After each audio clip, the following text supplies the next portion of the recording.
is the Mike Calta Show. It's 102.5 The Bone. Good morning, everybody. It is Thursday, October 17th, 2024, and we are coming to you live. How's everybody doing? Good.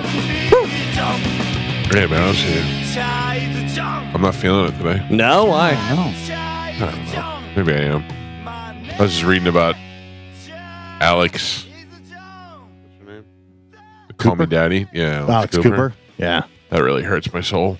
Oh, She yeah. gets $125 million a year.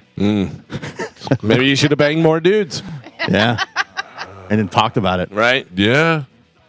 I mean, I'm the most honest guy. I told you about a girl that I had relations with that may be on the spectrum. Right. Maybe further off the spectrum than even we thought. Not impressed. I mean, what more can I say? I told you I was the victim of friendly fire from Pete of all people. Yeah. Maybe it's your stories are bad. Yeah. It's not that you're not being honest at all. Yeah. It's just, Who wants to hear about that? yeah, who wants to hear your gross stories? Right. I'm with you. Yeah, maybe if I was a smoking hot blonde, that Right. would help. Yeah. I'm not knocking her at all. I don't know her. I've never listened to the podcast, but I was just reading an interview with her in the Hollywood Reporter, and she seems very average. You It's know? very funny to think that she started off talking about S&Ds and Right. all her Oh, slut yeah. stories, and now she's Now they're begging her to interview the vice president. she's It's now it's interviewing like all these- woman empowerment and all kinds of. Yeah. like actual like real interviews. Yeah. When we interviewed Joe Biden, he was very honest. He said he didn't say this, but we know the only reason he was there is because our audience was so big. He didn't care about us, the Right. show. He didn't know history. They were looking at numbers. And he actually says in the interview, I said, "Thank you for coming on the show." He said, "Thank you. The size of your audience." Like he knew exactly who he was talking to, audience wise, but he didn't know anything about us. That was about, 18 years ago when he was only 99. Right? By the And way, that was the real Joe Biden. Yeah. Yeah. have you seen Dana Carvey doing him on Saturday Night Yeah, Live? I don't like it. So Dana does him a lot on the on their podcast, him and David Spade's podcast, because he can't stop himself from doing impressions of different people, and it's like he just wedges it in wherever he can. I did not like the first time I saw him. I was like, it's just Dana Carvey out there kind of doing a Joe Right, Biden, right. whatever. I watched one. I think it was the most recent one where they did Family Feud. Did you see that one? Yeah. I think I did. I don't remember. Where it was the Ariana Trump Grande. against, and it was much better. It was him doing much more of a Biden. I think he probably either watched it or somebody was like, "Hey, you're not really doing Biden. You're kind of doing yourself, you know." But it was much better this time, I thought. But what's her name doing Kamala Harris is fantastic. She's great. Oh, Yeah. Maya Rudolph. Maya Rudolph, yeah. Maya Rudolph is so funny anyways. Yeah. I was thinking about this. I've never had to be that guy, but I was listening to an old episode of Howard where Howard was. This is the hardest part of working in a creative job. Like, who is the guy who has to tell Dana Carvey that is Joe Biden stinks? Right, I mean, like yeah. Howard was, the old clip was Howard telling Fred, "You brought the bit to me. We listened to it. Somebody has to be the barometer to say this is not that good and it's not going to air. You may think it's great, but somebody has to." He goes, "It's not easy to do." And I thought that is the hardest thing to do. Not that I have had to do that very often, but there have been times where there are things, I don't even mean on this show necessarily, but in my career where somebody's like, "I got this." And I went, "Oh, okay." And I'm like, "This stinks, but what do we do? The guy just worked on it for 2 hours, It's, you know?" it's Remember- funny. Sorry, hold on. It's funny because I was listening to Ed Helms, who was on with Dana Carvey and David Spade, and he was talking about how he got his start on the Daily Show and how he had already been watching it, so he kind of knew the deal. So whenever he went in, they had him read a thing that he already saw Steve Carell do or Stephen Colbert do. So he goes, "I knew like kind of the pauses and where to hit and stuff." He goes, "I knew all that stuff." So one of my first things that I brought to Jon Stewart, and Jon Stewart was very involved in everything, he said that he was like, "Let's work on it." He goes, "I think it needs some work. Let's work on it and stuff." So they worked on it and did a bunch of stuff, and then it wound up airing, and it went well. And he said to Jon Stewart, he goes, "Thanks for your help with that." He goes, "It really seemed to go well." And he said, "You can make anything funny if you work hard enough on it." And he goes, and I don't think he meant that derogatory, but I realized it wasn't good when I brought it to him. He goes, I just felt so bad. It was like, yeah, I made it funny for you. Yeah. What were you going to say, Carmen? Oh, I was going to say, talking about this, the one thing that comes to mind on this show was when Pablo Francisco had those two homeless people come in to do. I mean, do we really know? impressions. Yeah, we don't. That's the thing. We don't even know they were homeless. We're just saying it because that's the quality of actor they were. It was so cringy and just sitting in the corner, and they're like, yeah, isn't that good? Like waiting for us to be like mind blown. Who was the impression? Mike Tyson. Mike Tyson. Like, and if Pablo, like at the end, you're like, well, thanks for coming in. Go see Pablo. He's at the Improv, whatever. If he would have said, hang on, just so you know, that was a complete bit. Yeah, like, it would have been great. I just met these people and I'm joking, whatever, but they were totally serious. Yeah. He goes, because it was the girl that did Mike Tyson, right? Yeah. He goes, she does a great Mike Tyson. And then the girl goes, hi, I'm Mike Tyson. Like that. I mean, it was the worst. Like, what? And then he's over there like hyping him up, like, give him more, give him more. Yeah. And we're all like, what is going on? That was so weird. I didn't know what to do. Yeah. I didn't know what to do, and it's weird because I like Pablo as a person. Like I think he's a nice guy, and I was just confused. I don't know what was happening. More uncomfortable. Pablo having homeless people doing impressions, or your wife sending the Lady Gaga. That was the other thing I was thinking of. Were you here for that? No, you weren't here for that. I think so. My wife sent me a Lady Gaga singing telegram for my birthday. I remember hearing it. And it looked nothing like Lady Gaga. And it was just like Lady Gaga had just broke and just became popular. Like, you know, this was like a month into her being popular. And this girl looked more like Michael Jordan. Yeah. It was crazy. Yeah. And we didn't know what to do because, you know, my wife got us because she stuck us with this uncomfortable thing. Yeah. But now this girl's in the studio and we're like, all right, what do we do? And she's like lip syncing and dancing. And I'm like, yeah. That was the first thing I thought of when we started talking about this. Was that weird, uncomfortable situation. Dude, I love Steve Byrne. Steve Byrne is very funny to me. But the one time he came in with like a joke book, and you were not here, trying out stuff, and he was like trying stuff out of a book. He was and doing, it was weird. He was doing getting ready for that special, the last monologue, Yeah. whatever, where it was like all talk show monologue joke things, whatever. And he's like rattling them off, and we're like, okay, you know, it wasn't good for a radio show, right? Like in the proper setting, and if you know what's going on, you're like, oh, okay, those are funny monologue jokes. But you know, you just can't do just straight stand up. I was like, how was he in Vegas? He was great because he was great on the cruise. He was very funny. So he does a lot of. He's doing stand up, but he's also just ripping on people and making fun of them and joking, whatever. And it's so funny because we were sitting at a table with this guy and girl were in front of us, and there was a table over here, dying laughing. There was a guy that was like almost falling out of his chair, literally almost falling out of his chair, dying laughing. And then this couple, you could tell, didn't know what a comedy club was, didn't know what the show was going to be. Like, they must have never heard of Steve Byrne. They probably got a Groupon for comedy tickets. But did he just call her a bitch? Are you serious? That's too far. Wait. Then she's like, do you want to go? And he's like, I mean, we can give it a little bit, but I don't know. And he was not like an old man. Like you can hear them saying this? Oh, yeah. Oh, wow. Yeah. And I'm sitting there, friends with Steve, and I wanted to go, do you not know what comedy is? Yeah. Like, I mean, even if you don't like it, like, you get that there's going to be some body language and stuff. Yeah, it was wild. And it's not like he's a clean comic. Yeah. Or that's like he doesn't portray himself as a clean comic. That's so weird. Like, what do you think that they're going to, like, who do you think they're going to some people probably just like clean comedy. Are you waiting for a puppet? Yeah. You know, But Nate Bargatze. But also, if you like a clean comedian, make sure the comedian's a clean comedian. You know, I don't know. It's just the majority of them are not. Yeah. Did he call her a bitch? That's too far. Yeah. Oh my God. And he looked like Mike Lennon that used to play for the Bucks. He was like that white dude, Alien you know. dude, yeah. I was like, oh man. I used to date a girl who while we were dating became like a super feminine, not feminine, what's the word I'm looking for? Feminist. Feminist. Thank you, Carmen. I don't know why. I'd say that's a good thing. Yeah. I couldn't I get the hated two. it. I hated it. She wasn't as manly as whenever I first. She started out so masculine, and then by the time we got into it, She started wearing makeup and dresses. I Yeah, was she like, shaved her back. I was like, hey, I'm out of here. She became like super feminist because she was taking these courses in college and it had me on eggshells because I didn't know if she would snap at somebody. We went to pick up her car from a garage one time that was getting some work done, and they had a bumper sticker that said, "Don't ask to borrow our tools. We don't ask to borrow your wife or your girlfriend or something," which is pretty, dumb, but she was very offended by that. Now I was like, who's going to stand here and argue with the mechanic, We went to the Bahamas together, and we went to a show, like a cabaret type show. It was just in our hotel.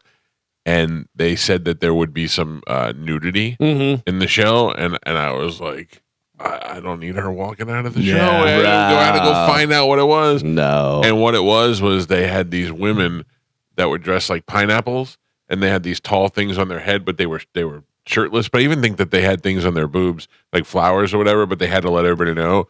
And I thought that she might be offended by that, and I had to find out beforehand because I didn't want her to walk out while we were in there. Yeah. That was the same girl that we went to go see. Probably my first stand-up comedy in a club was we went to see Richard Jenny, and he was at a comedy club in Tampa that doesn't exist anymore. It was like on Dale Mabry down, I don't even, like by where Malio's used to be.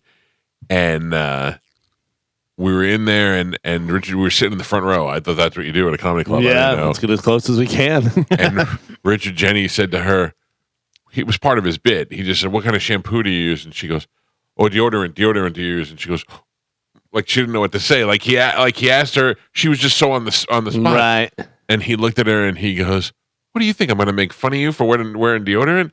And then he looks at me and goes, "Plus you're with this guy. He'd kill me." And I was like, "Yeah." I go, "This is the greatest comedy show experience. The comedian just talked to me." You know what I mean? I couldn't imagine though if she was in feminist mode, what would have happened. I wouldn't have. I couldn't have gone to the show with her for sure. I don't know. It just always weirded me out. But you got to know before you go, like who you're going with, and who would be sensitive, and who would cause a problem. I don't know anybody in my life that would do that. Like that doesn't know going to a comedy club what to expect. No, yeah, that's such a weird thing. Although people, I know you have to because I do. People that don't really get comedy. Yeah. That don't know why something's funny. Don't somebody. Everyone will laugh, and you just see them just dead faced, and it's not like they're so high above it that the joke doesn't. They just don't get comedy. Right. You know what I mean? Because there's been times where I know somebody specifically where I'm like, "Oh, this funny show." Oh, you wouldn't like it. You know what I mean? Because it's funny, and you're not going to get it, and you're not going to like it. So I'm not even. People are attracted to different things. Like you guys love that. I wish you weren't here show. I think you should leave. You should leave. Yeah. And I don't think you it's funny. don't like it because your wife loves it. Nah, I don't like it. Stupid funny. It's stupid funny. It's too hectic. I love stupid funny. Right. And so does she. I love stupid funny. I mean, going into that, like Kung Pao, Enter the Fist, different stuff like that where you just know it's so dumb and funny to me. I do recognize that it's smart. Like that complicated shirt bit. Yeah. I think that's very funny. And I don't know that I'd go watch it again or tell somebody about it. But when I watched it, I was like, oh, I get it. But he yells too much, and it's I don't know. It's distracting. Do you know how many times I've watched the sketch where he does the hat? He's wearing the hat in the office, and they make him take it off, and then he rolls it down his arm, and it gets caught. And the thing. I mean, it's just so many times. That's like Will Forte. Will Forte literally could just stand there, and I would be laughing because he's so funny. Yeah, it's weird. I don't know. There's like a couple movies from like my generation that I did not like Napoleon Dynamite. That is not funny to me. See, Napoleon Dynamite was funny to me. I thought that was funny. Yeah. It was very funny and just so different and weird. And that was one of those ones that that and Clerks and those movies that made you go, oh, those independent movies could be huge, Yeah. I'm going to throw this football over this mountain. I didn't like Borat the first time I saw it, but then when the second crazy. But when the second one came out, I rewatched the first one, and I liked the second one. The first one I liked the first one, but the first time I saw it, I was like, "This that is first dumb. Borat movie may be one of the funniest things I've ever seen. It really is unbelievable. When you can watch it again and see And things. it's too bad that he is so famous now that he can't do that stuff, because even the Ollie G stuff was great. The Ollie G stuff was great. The Borat stuff was great. When he had that HBO show, it was terrible. Yeah. That was terrible. But it was also, like I said a million times, as soon as he walked in, you go, Borat, that's Borat. You know what I mean? Immediately. There's a lot of people that do not like Jackass, and those Jackass movies, I was in tears when I watched those. That's the thing. The Jackass movies made me cry laughing. Yeah, same. Dumb stuff. And the funny thing about Jackass, too, is so many people think that these are just idiots that have a camera that are doing dumb stuff. That is so well thought out. Oh, yeah. I mean, there's so much that goes into that. And, I'm sure there's plenty of stuff that they brought and they're like, it's not just some guy taking his shirt off and chasing a midget. You know what I mean? There's a whole thing. Right? But there's like so many things. It works on so many different levels. They had a thing where Preston was chasing Wee Man in Japan, and they ran down the street and ran around the corner, and then after the third time, they came back around the corner, and it was 100 Asian midgets chasing Preston. It was so goddamn funny, and somebody went, "What if we get 100 Asian midgets?" I don't know. The process that they came up with that movie, will never understand. The bit where the midgets get in a fight in the bar, and then midget police officers come in, and midget paramedics. Yes, and would you die to be one of those people in the bar and just be like, "Whoa, you're not going to believe what and just everybody happened." just looking, and the little paramedics come in and get them. Dude, that's so funny. Because especially at that time, you didn't think, clearly this is a show. Clearly we're on a show. You were just like, what is happening? Why are... But some people hate that and don't find it funny at all. Oh, sure, yeah. You know? Oh, I remember, and I wasn't that big of a fan of the show. I did watch the show every once in a while, but never tuned in on purpose. And I remember going to see that movie in the theater and crying. Yeah, just crying, laughing. That I miss also. When's the last time you went to the movie theater? Maybe probably Deadpool and Wolverine, but when's the last time you went to go see a regular comedy and laughed along with everybody in the theater? That hasn't happened in so long. Wolverine. Deadpool Wolverine. Yeah, it was a packed theater, and I was laughing my ass off. Right. I mean, that was a very funny movie. It was good, so. yeah. And that was from start right in the first 2 minutes. I was laughing. Yeah. Oh, man. It's funny because Ryan Reynolds, I feel like eventually I'm not going to like him. Yeah. But everything that comes out, I'm like, no, I still like him. Yeah, even though it's Ryan Reynolds in every movie. You know what I mean? He's Ryan Reynolds. He's pretty funny, but it though. still works. So, I mean, I remember him back on Two Guys, a Girl, and a Pizza Place. Yep. You know, and being like, this guy's funny. This is a funny guy, you know? All right. It is, what is today? Thursday? Yeah, Thursday. My God. The week's flying by. I feel the opposite. This feels like the slowest week ever. All right. The week's going slow. Oh boy. What? I don't know. We got, it's just weird. Thursday is like, we only got one more show after this. Yeah, You know what I mean? it's chilly outside, so everybody decides, Is hey, it? I should go to Starbucks too. Oh, that's why you're mad. Yeah. It's like Pumpkin sweatshirt spice. weather. Yeah, I got my little Cozy. quarter zip on already, ready to go. Yeah, it's nice. Who's going tonight to the hockey game? I am. Galvin going, Gio, Out. Carmen, And Pap, In. Mike Calta. All right. Gio, why are you out? I get soccer. Oh. Yeah. Boo. Kids ruin everything. Right? You know, I got I'm out. Yeah. Wouldn't it be great if Gio just played soccer? We assume I wish. With a bunch of teenage girls. Yeah. The problem is I have two daughters. They play for two separate clubs. It's two different locations. So there's no way to get them both to the same Right. thing. Like your wife has to go to one and you have to go to the other. Yeah. Do you guys switch at halftime? Yeah. Do you? Well, usually my wife will drop off one daughter and then I'll meet her for the other one and then I'll pick both of them up on the way home. So man. it's a lot, yeah.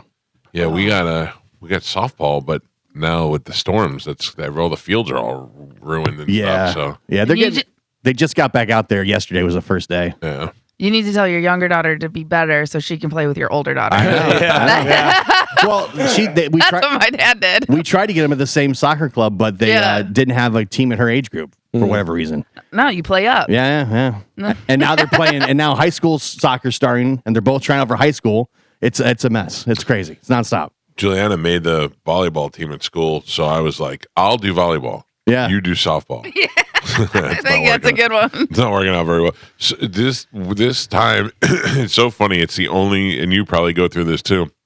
It's the only sport, the only time of year where you start out the first 5 games sweating your ass off, and then you start freezing for the next 5 games. Yeah. It's just weird. Like 2 weeks ago, we were just out here sweating, and now we're wearing sweatshirts. When it gets really crazy, we're running all over town. I just keep telling my wife, I'm like, listen, this is all going to end in like 3 years. I know. It's You gotta almost ride over. it out. You know? So I try not enjoy to it. bitch about it too much. I know.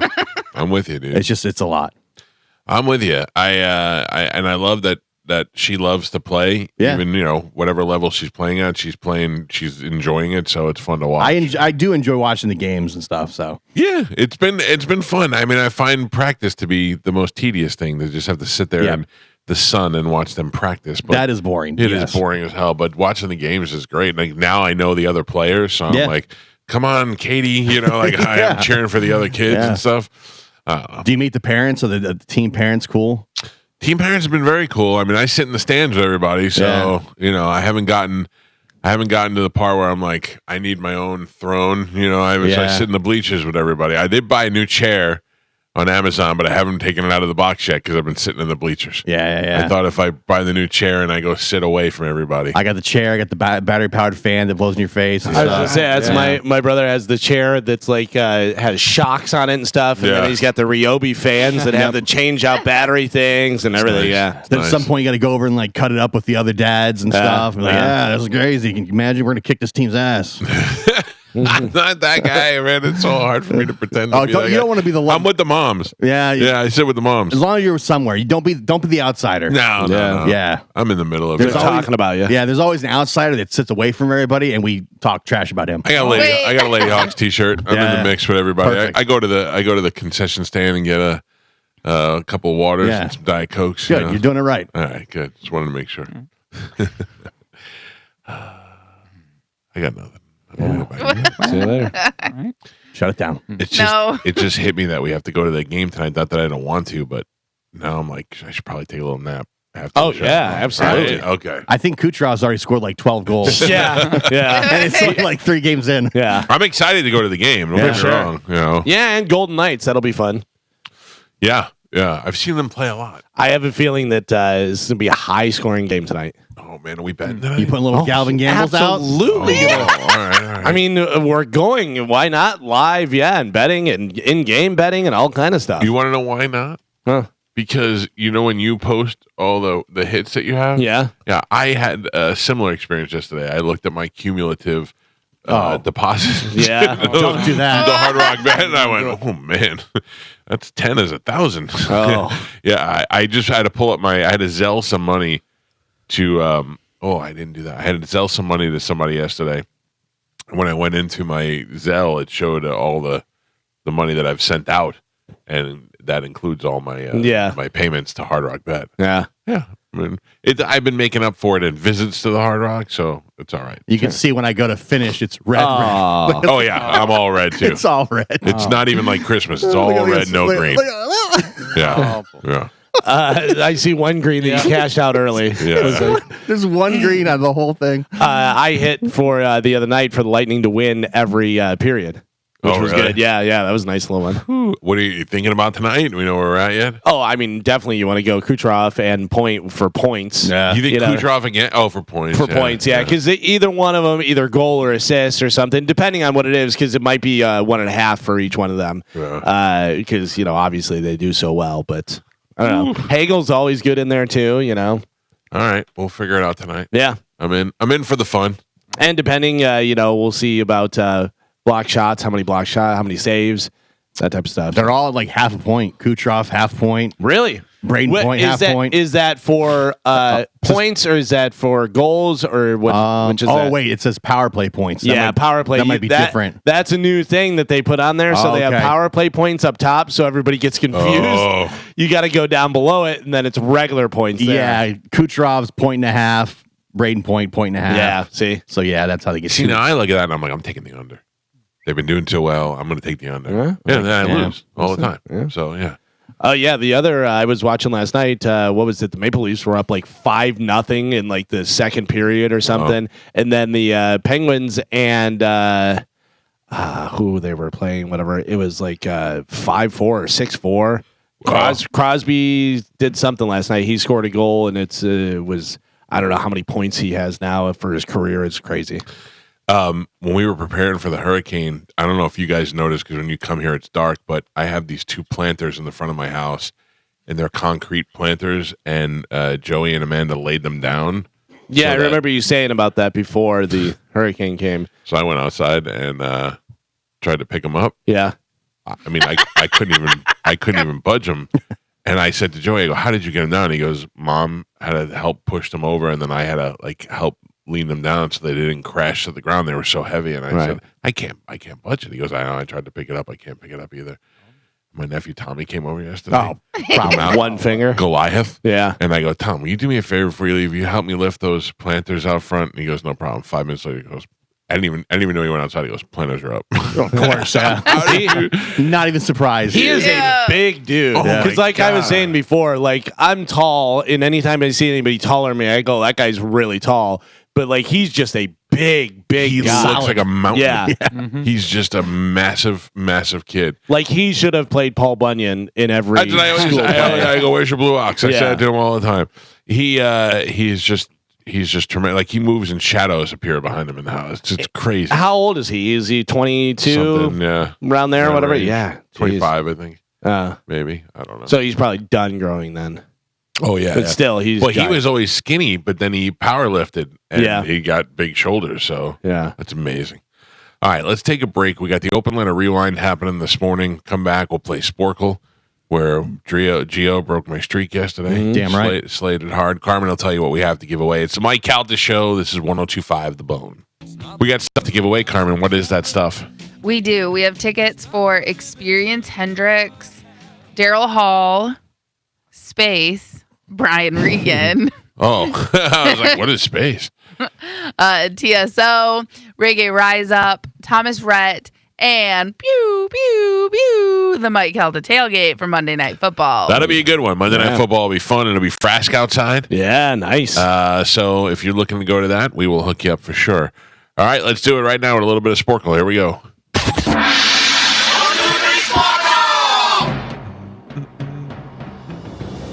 Gio won yesterday. I did. Carmen is the keeper of Sporcle. Pap is your judge and scorekeeper. Carmen, what are we playing today? All right, today we're going to do some American history. Oh, I like that better than math. Can you answer these American history questions? They're pretty easy. Most of them are. Okay. But some of them are a little tricky, but should get them. All right, here we go. First one. In 1492, Columbus. Mike Calta, what state is Pearl Harbor in? Hawaii. Mike Calta. What is John F. Kennedy's wife's first name? Gio. What institution does Alcatraz Island have? Prison. Mike Calta. What state is the Lone Star State? Texas. Gio. What city had the major 1906 earthquake? San Francisco. Galvin. What did the Prohibition ban? Alcohol. Galvin. Joe was there. It's a sad time. We almost didn't make it through. Rough times. Yeah. What year did the Great Depression start? 20s. 1920. I need the year. 1927. What year did the Great Depression start? 1935. 1929. 1929. Joe was Also there. there. Yeah. Joe was. Joe Also started depressing. it. Joe started it. Still depressed. What was the historic east to west large wheeled wagon route in the Oregon Trail. 1800s? Thank you, Gio. What state was the mid 1800s gold rush in? California. Mike Calta and Pap. We are halfway there. Galvin has 2 points. Gio is on the board with 3. And Michael is your leader right now. He's winning with 4. Oof. Tight. All right. Your next one, American history questions. That's what we're playing. Your next one, what didn't Rosa Parks give up Bus seat. on the bus? The seat. I will give that to Galvin. Bus seats. Former Vice President Aaron Burr was tried for what crime in 1807? Galvin. What political party formed in 1834 Democratic. from anti-Andrew Jackson forces? The Republican Party. The Whigs. Whig is what I was looking for. One guess. No point. Correct. Your next one. Who is the first president to live in the White House? Lincoln. Adam. Adams. Mike Calta. What year did Neil Armstrong walk on the moon? 69. Galvin. Yeah. He did. Yeah. What was the name of the 2005 hurricane that hit New Orleans? Katrina. Mike Calta. Katrina. Oh, I heard you. What was the Martin Luther King speech? I Have a name? Galvin. What tree did George Washington Cherry. chop down? Yes. Geo. Yes. Geo. I didn't hear your answer. Your next one. The Know Nothing Party focused its platform on what issue? Tobacco. Women's suffrage. The Know Nothing Party focused its platform on what issue? I don't know. Immigration Oh, yeah. is what I was looking Build the for. wall. Yes. What year was the Boston Massacre? 1891. 1933. What year? 1874. 1770. Oh. You're off. And Pat, we're on the last 3. Gio is still on the board with 4. Galvin and Mike are tied with 6. Oh. All right, we are doing American history. Last 3. Here we go. What is the name of the first national park? Yosemite. Yellowstone. Damn it. Galvin. Oh. No. We're good. We're right, good. thank Oh, I just got a little nervous. Yellowstone National Park. No. Okay, your next one. Name the ship that brought Titanic. the pilgrims to America. What'd you say? Mayflower. Oh, Yes. Mike was yelling. I couldn't hear the rest. I know. Jesus. I need this next one. All right, well, stop yelling so I can hear answers or questions. And your last one. Who invented the lightning Einstein. rod? Graham. Oh, Oh, idiot. Franklin. Yeah. Galvin. damn it. Not a bear. That ties. Oh, no. No, it That does not tie it up. Oh, you're the worst. Your final score, Gio with 5 points, Mike with 6, and Galvin is your triumphant champion today. He won with 8. Kachaya! Woo, woo, woo, woo! Trademark 2024. Pick a line, Galvin. By the way, can I point out something? Sure. That he's wrong. Damn it, I lost my space. Uh-oh. Wrong with what? It was 5, 6, 7. 5. Yeah. Yeah. Aw, what do you? You're correct. That's a big deal. I know. He like the one job. What did he say? He said I had 8. I don't know Bro. what he said you had. I mean, I won. Yeah. And he had that right, Yeah. but But still, it's close enough to like matter. yeah. Well, he said that tied it up, and then he was like, "No, wait, No. I thought it was tied up, but I. You got to come up with a better system. That's a Is he pretty still system. using his phone? Yes. Yes. And it's not up on the TV. No. I mean, there's. You know, But you can't. It's impossible to do, except for Mike did it in 10 seconds. It's impossible. People have been trying for you, Mike. Beep boop. There you go. It's on. I will go line 4, please. Line 4. All right. Good morning. Who's this?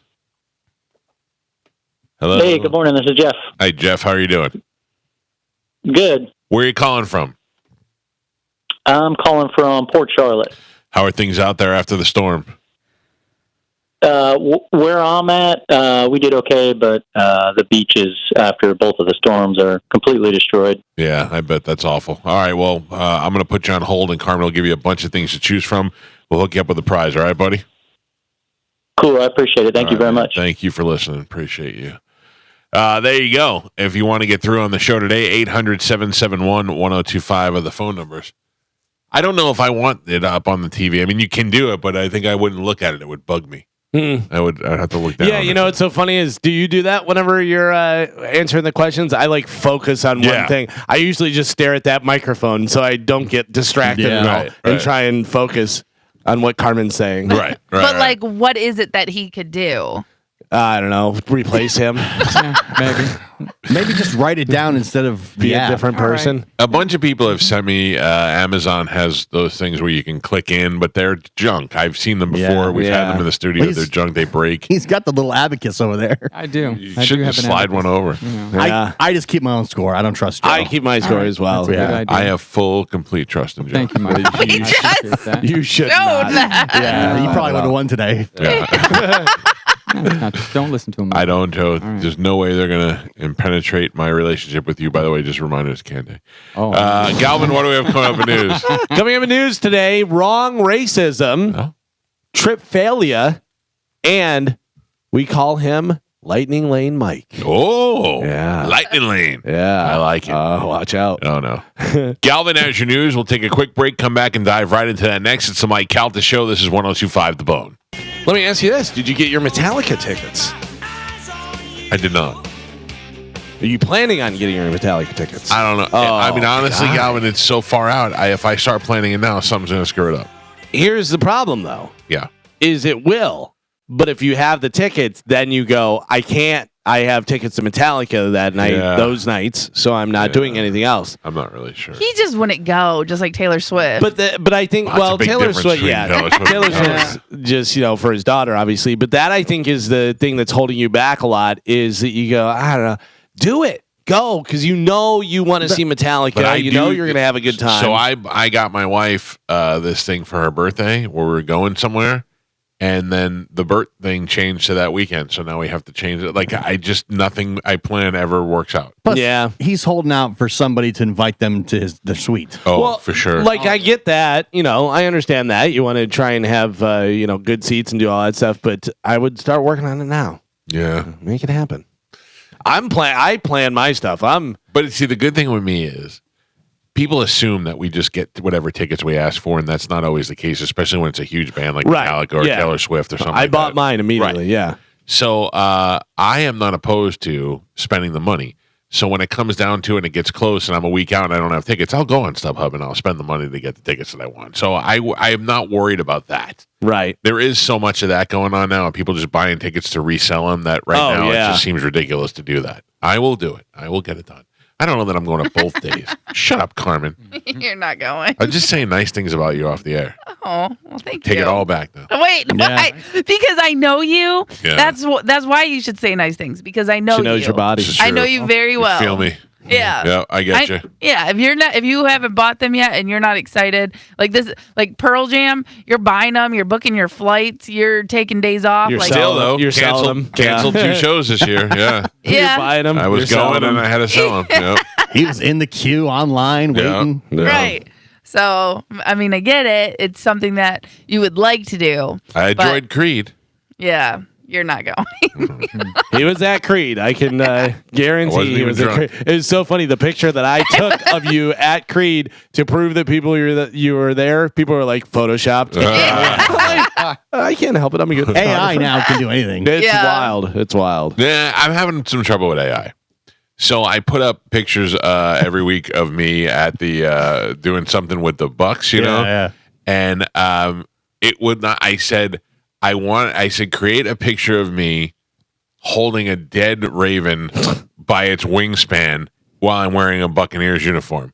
Now I know it doesn't nail the Buccaneers uniform because of copyright stuff, trademark stuff, but it refuses to let me hold the Raven. Yeah, are you using the Facebook one, the Meta one? Yeah, they've got a lot of restrictions on theirs. There's some better ones that have no restrictions. Then I'm like, show me standing in surrounded by a field full of dead ravens, and they're just not even dead; they're just laying on the floor smiling. Yeah. The one you sent me, you look like a samurai warrior. I think you were trying to be a saint. Yes, in New Orleans. I was trying to do something in New Orleans, and it made me look like a samurai. Yeah. I don't know. I just take what I can get. I did, though. My favorite one is my hurricane hero. I said, make me a hurricane hero saving people from the ocean. And it was a big muscular guy coming out of the ocean, lifting boats up. And that's Mike Calta, hurricane hero. I love that. You might need to find a new AI generator because the Facebook one that's free is not great. Yeah. I'm doing it for fun. Yeah. So whatever. All right, ladies and gentlemen, it is time to check in with Galvin. He has today's news. And now, news with Galvin on the Mike Calta Show. Oh, wow. I'm watching this thing on CBS this morning, and they're showing the LA Archdiocese how much is just LA paid out in child sex abuse cases. Ooh. Millions and millions. Like, I don't know. How much was it? You're wrong. $1.5 billion in LA alone. Who was talking about it? There was a comedian that was talking about it, that in any other job you'd be fired immediately. Yeah. But like that, they're just like, we'll transfer. Move over. It may have been Bill Burr. I don't know who it was. I went to Catholic school from first grade till my senior year in high school, and then I went to St. Leo for a year. And I did not have any bad experience with priests as far as molesting or any of that stuff goes. And I spent a lot of alone time with priests because I was an altar boy, and we would be in the offices and the back rooms and all that stuff. And I did hear a priest curse for the first time, and that blew my mind. What else? I don't know. I didn't have any bad experiences. Some of them were abusive physically. Mostly, though, that was the nuns. The nuns were the ones that were really abusive physically. Like we had nuns that would just smack a kid until his face swelled up. The only experience I see with nuns, I think it's is when in the Blues Brothers, when the nun beats Jake and Elwood with the stick. Yeah, I imagine that's real. That Gio, I gotta tell you, that is tame compared to the things. So because that was fake. You know what I mean? And we had a nun named Sister Carmel. And I know if my brother's hearing this, just chills went up his spine. Sister Carmel was the most abusive. She would hold you by your hair at the top and smack you back and forth in your face, but not slow. Right. And she used to punch hard. I mean, she was absolutely abusive to the point where my mother had to go to the school and confront her and say, "Don't put your hands on my child." Wow. My mom went to Catholic school. Both my parents went to Catholic school, and she said that they would use like a yardstick and smack your knuckles. Like you'd had to put your hands out on the desk, and they would smack your knuckles on. I do remember when they still had like a paddle in elementary school. Oh yeah, for, like, kids I got paddles in high school. I was in a fraternity, and we had to make paddles. We had to make paddles, and no one ever hit me with a paddle in the fraternity. I don't know what I was expecting, but I not that I wanted to. I'm just saying I was like, oh, this is going to be bad. That seems so foreign to me now, Yeah, and in school, though, they would hit you with the ruler in the knuckles. They would put your knuckles down on the desk, and they would smack you. But the worst was Sister Carmel and Sister Kathleen. They used to hit you out of frustration. So it wasn't like, okay, come up here and take your knuckle whooping. It was just a full punch to the face, I would watch kids get beat to the point where they were crying, or their face would swell up, and most of the parents were like, "Well, that's the nuns, right? God's telling them what to do." You did something. Now, if you look at a kid wrong, you get yelled at. Yeah, but you know what's so funny, Carmen, is that like I think of the kids that used to get them beat up the most in school, they were the bad kids, and they never got better. It wasn't like they were learning a lesson and they became the good kids. They were still the bad kids. They just beat their kids now. Yeah, exactly. And it was bad. I got whacked a bunch of times when I was in school. But you know what always made me feel better is one that my mother went and confronted the nun, and she lied and said that she never hit me. And then while she was saying it, all the other kids was like, "Yes, you did. Yes, you did." You know? And then what was the thing is that my dad said one time, Sister Carmel wouldn't let us use the bathroom, and I had to pee so bad I didn't know what to do, And my dad said, you ask her, you tell her it's an emergency and you have to use the bathroom. And if she says no, you go in the back of the room and you pee right there in the classroom. And I would never do that. Right. But the fact that my dad had my back on it made me realize that I was going to be okay. You know what I mean? But she also, we had no air conditioning in our school. I feel like you don't want her to hear you say this. Yeah, right. I found out she died a couple of years ago. She's going to come get That's me. even worse.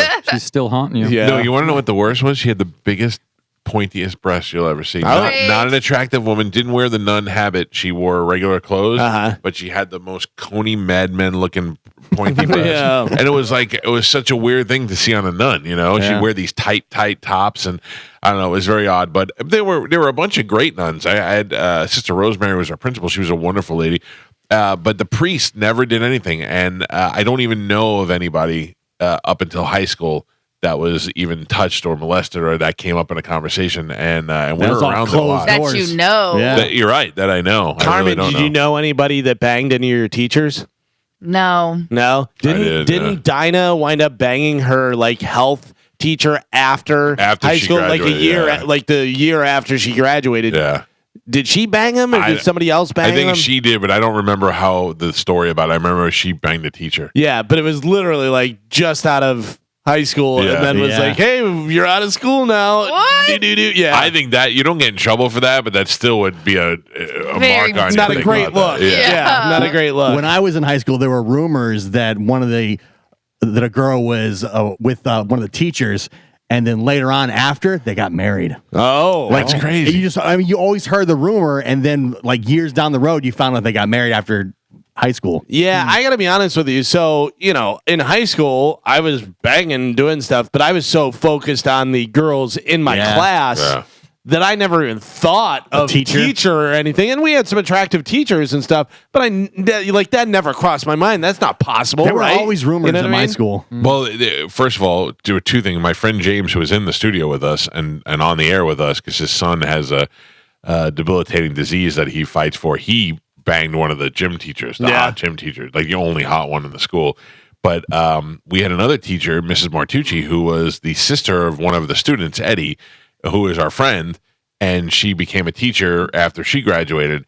And my buddy Eddie, my buddy Eddie was like, I'm totally banging Miss Martucci by the end of the year. And I got to tell you, this day, I don't know if it happened. You know what I mean? Because they were so flirty and did all this stuff. I don't know, but she was only like 2 years older than we were. Yeah, so that's weird. That's weird for sure. That's got to put so much. I mean, plus the taboo of it and everything. Right. There's a lot of people that are like, yeah, all right, it's hot.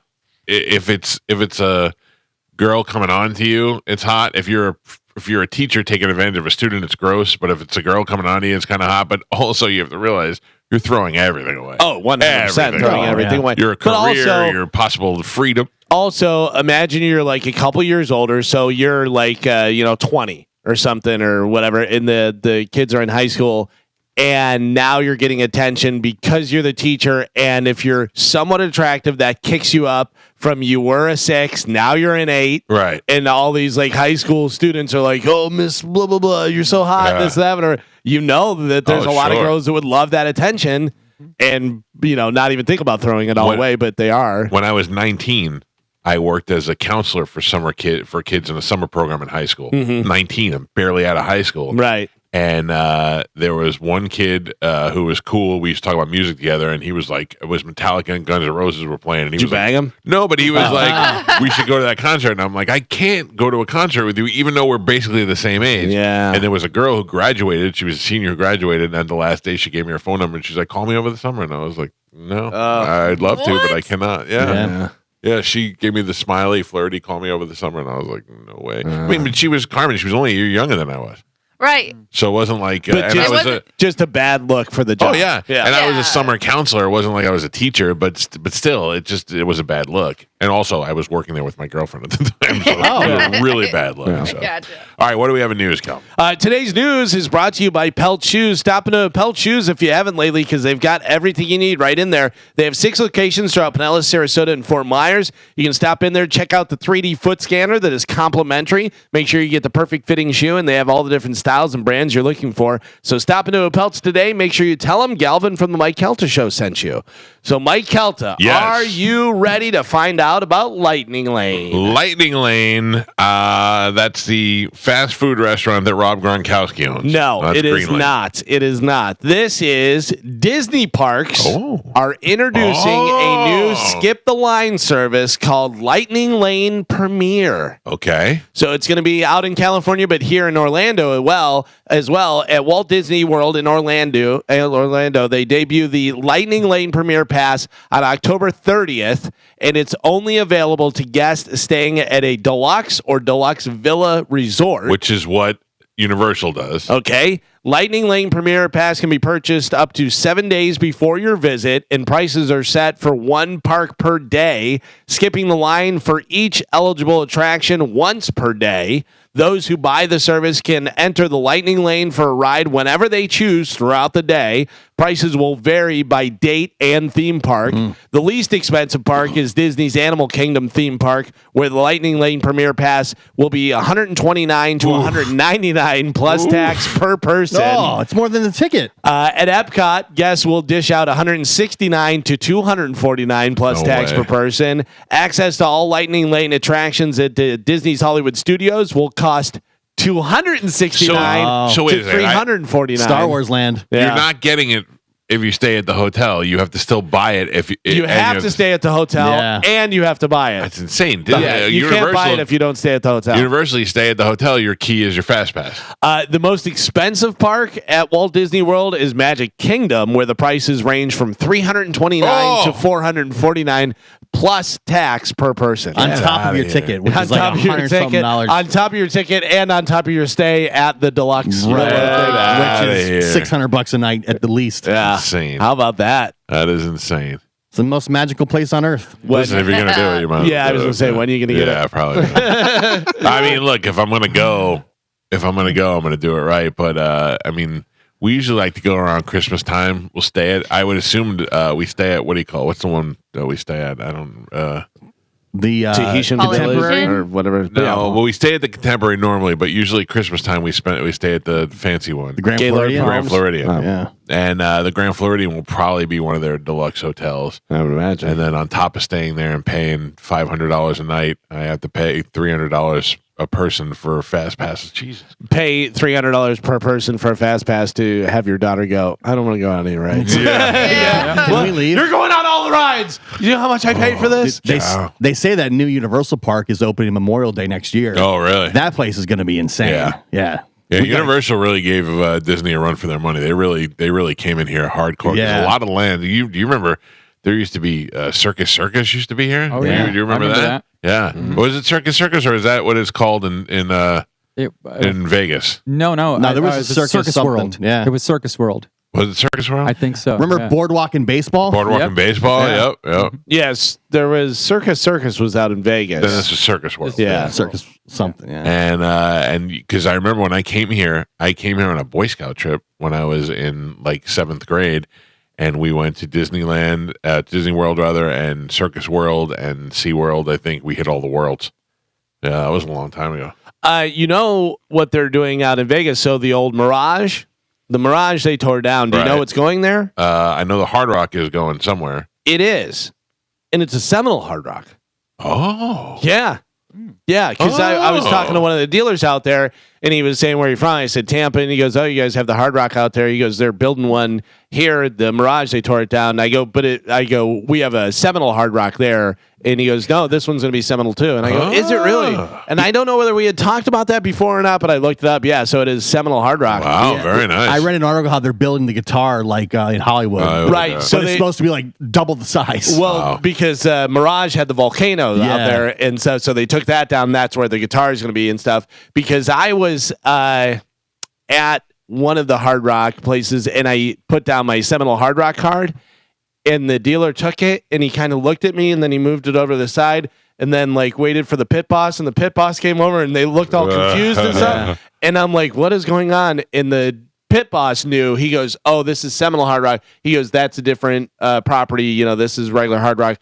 And the dealer goes, I didn't know what that card was, and I thought it was some super special whale card. And I was like, yes, it is. He's here at a $25 table.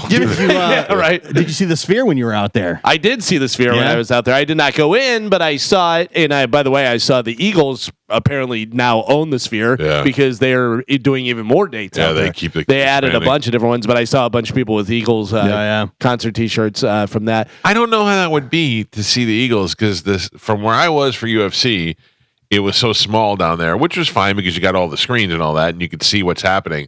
But for a concert, I don't know if I want to stare down at tiny little people the whole time. Yeah, I mean, and if is you're the in the sound bottom, good in there though? Sounds great. Yeah, sounds great, and the I don't know how it works for a concert, but the feeling of the every time somebody hit the mat, the boom, was pretty cool.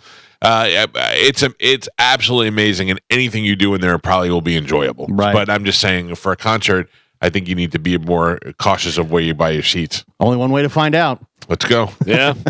As soon as a band goes in there that I'd love, like I would have seen you too, but I'm not flying to Vegas to see them. I like the Eagles, but I'm not flying to Vegas to see them. Which is weird that you two played there without Larry Mullen Jr. Why? I don't know. Like you would think the first time, he had something going on. Yeah, there was. I don't know whether he was sick or something happened, whatever. But you would think they'd be like, "Well, we can't play there," Yeah. I mean, the out of all the different bands that are out there, those are the four guys. You know what I mean? They haven't switched. They haven't done any of that stuff. Those are the four guys. So I just thought that was a little bit weird. A poll asked 3,000 Americans, are you generally enjoying the presidential election, or do you wish it was over? I wish it was over. You wish it was over? Yeah. Over. Joe? Over. 67%. I think the problem is nobody this is a good fight to two people that really want to take care of the country. It's like we're the lesser of two evils. 67% of people agree with you guys. They can't wait until it's over. 21% say they are really enjoying it and wish it would continue.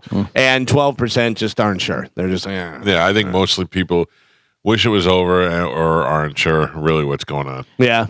I'm not mad at it. I just feel like it's become a big crybaby thing. What are your feelings now? I know whenever the first Trump assassination, by the way, there's been 3 now. That we were like, oh well, I mean, he's got it in the bag. Fight, that whole thing. And then literally the next week, we were like, I think Kamala Harris has this now. And where are your thoughts now? So, did you see what Elon Musk said yesterday? That tied into the assassination attempts. That no, really what was interesting. Not yesterday, he said the day before, but he was being interviewed and he said that he thinks that so many of the billionaires and millionaires in this country are donating to Kamala Harris because they're afraid if Trump gets elected, he's going to release the Epstein list, and that's shaking the boots of a lot of people, starting with Bill Gates. And I was like, wow. And for him to say that, and to say that out loud with such confidence is very nerve-wracking. But also could tie into the fact of why there might have been 3 assassination attempts on this guy's life because people are scared that this list is going to really rock everything. I don't know. I don't even know what the question was, Calvin. What were you talking about? I would say, who do you think is going to win now? I think Kamala Harris wins. Yeah, I'm not saying I vote for her. I'm saying right now I think that she wins. I don't think it's as down the middle as everybody assumes. I think Trump, for some reason, he's been going off the rails lately, and I think that really, like that 39-minute music thing that he had the other day. That was very bizarre. He had like a rally, and at the end of the rally, he's like, instead of taking questions and talking, let's just listen to music. And then he had a list, and they sat there for 39 minutes, and people just started getting up and walking out. And he was dancing. He was dancing. He was, doing one of those things where he listens to music and he kind of agrees with it, And it was and it was really eclectic music. It was Ave Maria by the opera singer that I look like, Pavarotti, and then there was some other songs that he didn't think that they were Trump songs. But he's been rambling a lot too, saying weird things. And again, I'm not like, oh, he's not fit. It's just a bunch of weird things to be doing at this time, this close to the election. It was interesting. You were talking about Elon Musk, the different stuff that he says, and he's so rich, and also he's odd, and he's genius guy and stuff. he was on with Bill Maher, and Bill Maher was saying about energy and this and that, and how all our resources are being depleted. And Elon Musk like smiled at him, and he goes, "We're fine." He goes, "We'll be fine." And he goes, "Well, not with water and this and that." And he goes, "But the Earth is made up with whatever percentage of water." And he goes, "Yeah, but it's salt water." And he goes, "Desalination is so easy to do." He goes, "Well, why haven't you done it?" And he goes, we can totally do it. Yeah. Like he was like, so like, Right. What are you talking about? Like you're just spouting on stuff that people have these headlines and say this stuff, but you don't know what you're talking about. And Elon Musk was like, I completely understand everything. And yeah, we're fine. We'll be okay. I don't know. I don't know what Elon Musk is after with his relationship with Trump. Trump can't do anything for him. Well, Trump said he's going to put him on his cabinet. He doesn't want the cabinet. We don't want a cabinet job when you're Elon Musk. You've got all the money in the world. You've got all the power in the world, and you don't need the cabinet to do anything. It's always about more power, man. But I don't think that gives him more power. I think you're actually limiting him by putting him on a cabinet. Do you think he is backing Trump and wants Trump because Trump is more about the truth and more about, like, Carmen said, if he reveals the list and stuff, where, I mean, that's basically Yes, Elon and I think Musk, he believes Trump will be a better leader, a better world leader for sure. the entire reason Musk bought Twitter wasn't like to profit or do anything. It was just to Expose their the lies and all that stuff. the lies, yeah. Or at least that's what he tells us. But he did, though. like he ruined It did, Twitter. but it came and went. I don't believe anything a billionaire says because that's the reason billionaires become billionaires is because they, I just don't believe anything they say. I don't think that he has any reason to lie, and I think that that he absolutely exposed Twitter for what it was and has made it almost unusable. It's not nearly what it was before, and he didn't care. Like he was doing it to show you how they were working with the government. When I go on Twitter now, I get nothing but right-wing stuff. Propaganda, and I don't even follow accounts. Yeah, I don't use Twitter. It's nonstop politics, and I'm like, I'm not even on here for politics. I hate that they show you stuff that you don't follow. Right. Yeah. That drives me crazy. I go, how is this in my feed? And I don't even follow this person. At one point, I was getting push notifications from an account called Kamala Wins. Ooh. I don't follow it. I haven't hashtag her, hairs, nothing. I don't do anything with politics on Twitter, but I was getting push notifications from this account, so much so that I had to block it. I see every one of Elon's tweets. It comes up as like a notification on my phone. Well, that's one advantage to owning it, I think. It's just the stuffs get pushed to me now. I'm like, I don't even want to be on here. So how about this? You wear your Apple Watch every day, right? Yeah. You have have you found any of your 9? I haven't. Yeah, I haven't. It's not. It has not charged, so I keep forgetting Carmen, to charge do you it. have an Apple Watch or no? I do, but I do not wear it. Yeah, I don't wear watches very much, so I don't have an Apple Watch, but they say an Apple Watch a day can keep the doctor away. Oh. Some users are astounded by their device's ability to flag early signs of sickness before an ailment like COVID or a cold or anything arises after the iOS 11 software update rolled out last month. Have you noticed any of this stuff? No, I like it. It monitors my heart and stuff all the time, which is probably a bad thing because it gives me panic attacks. So the startlingly accurate health assessment from Apple Watch's Vitals app, available on the Series 8 model and above, harnesses critical metrics taken over a week while a user sleeps. People shared their own experiences online regarding the clairvoyant technology, including a Reddit user who wrote, "The Vitals app knew I was sick 3 days before I did." Yeah. With a screenshot of it because it it has all your vitals and stuff. Yeah. So it's like, hey, this is low, you're gonna be sick. Yeah, it'll tell you like over time, like if your resting heart rate is higher or lower, and if you have a higher heart rate, usually that means you're sick because you're probably something's fighting going on, some yeah. off. I feel like we're going to find out just like the Bluetooth headphones, like you should only wear one, you shouldn't wear two because otherwise the signal is going through your head. And Jeez, who said that? Yeah. there's been a study that says like Bluetooth headphones are not good for you. Bluetooth in general, you shouldn't be around. Like you should have if your phone's charging, you should be at least like 10 feet away from it. They say your phone is bad for you. Like Yeah, put it in having your pocket phone- and, But now with an Apple Watch, you're basically wearing a phone on you 24/7. And if you shouldn't have your phone in your pocket, you shouldn't have a watch on your wrist. You know what I mean? Yeah. It kind of goes along with that science. Like if you shouldn't have your phone on you 24/7. Now, I think what you're saying is utterly ridiculous. Not wrong, but I think you're like I'm sitting here going, now why would Carmen be saying this and other people wouldn't? But I'm sure that you're probably right. But people are saying Yeah, it yeah. because I didn't come up with the science. I didn't make these videos. These are just things that come up in my algorithm because I follow a lot of homesteading people and a lot of, you know, those people are wackos. Yeah, if it's in a social media video, it's probably true. but that's again not what I'm saying. Everybody's getting their information. The girl's making her own escarole somewhere. She's probably right. You know, No. and this is who knows where the source of this even is, whatever. But I just put it in as Bluetooth bad for you. Bluetooth is generally considered safe. There's no conclusive evidence that it's harmful to your health. It does emit low radiation. Bluetooth device emit low power, non-ionizing electromagnetic radiation that is well below safety limits. I mean, it's kind of like going through the X-ray thing, or doing that stuff. But it's also one of those that we haven't had it long enough that we don't have the study to know what 20 years of this will do to and you. that's what this is saying is there's no conclusive evidence, but that's because we haven't had it around for long enough to where we know. When brain cancer is up like 20%. Exactly. And Well, they go, 15 years we from figured now. it out. Yeah. Well, I think it was like Sheryl Crow. She said that her brain cancer, she thinks, again, this is not science or backed by anything, but she thinks her brain cancer was due to cell phone. Yeah, she also said that when she initially got cancer, she thought it was from leaving water in her car in a plastic bottle. So she's just looking for excuses. Yeah, right. or That's just like Eddie Van Halen said that he got cancer in the mouth because he used to put a metal pick in his mouth, not because he smoked 18 packs of cigarettes every day since he was 16. So who knows? All I know is between me using Bluetooth all the time for headphones, and I'm gonna have my brain rattled out, whatever. Between that and then listening to that, using headphones every day for my life, for my job, and playing drums with monitors right next to me, I'm gonna be deaf in the next couple years for sure.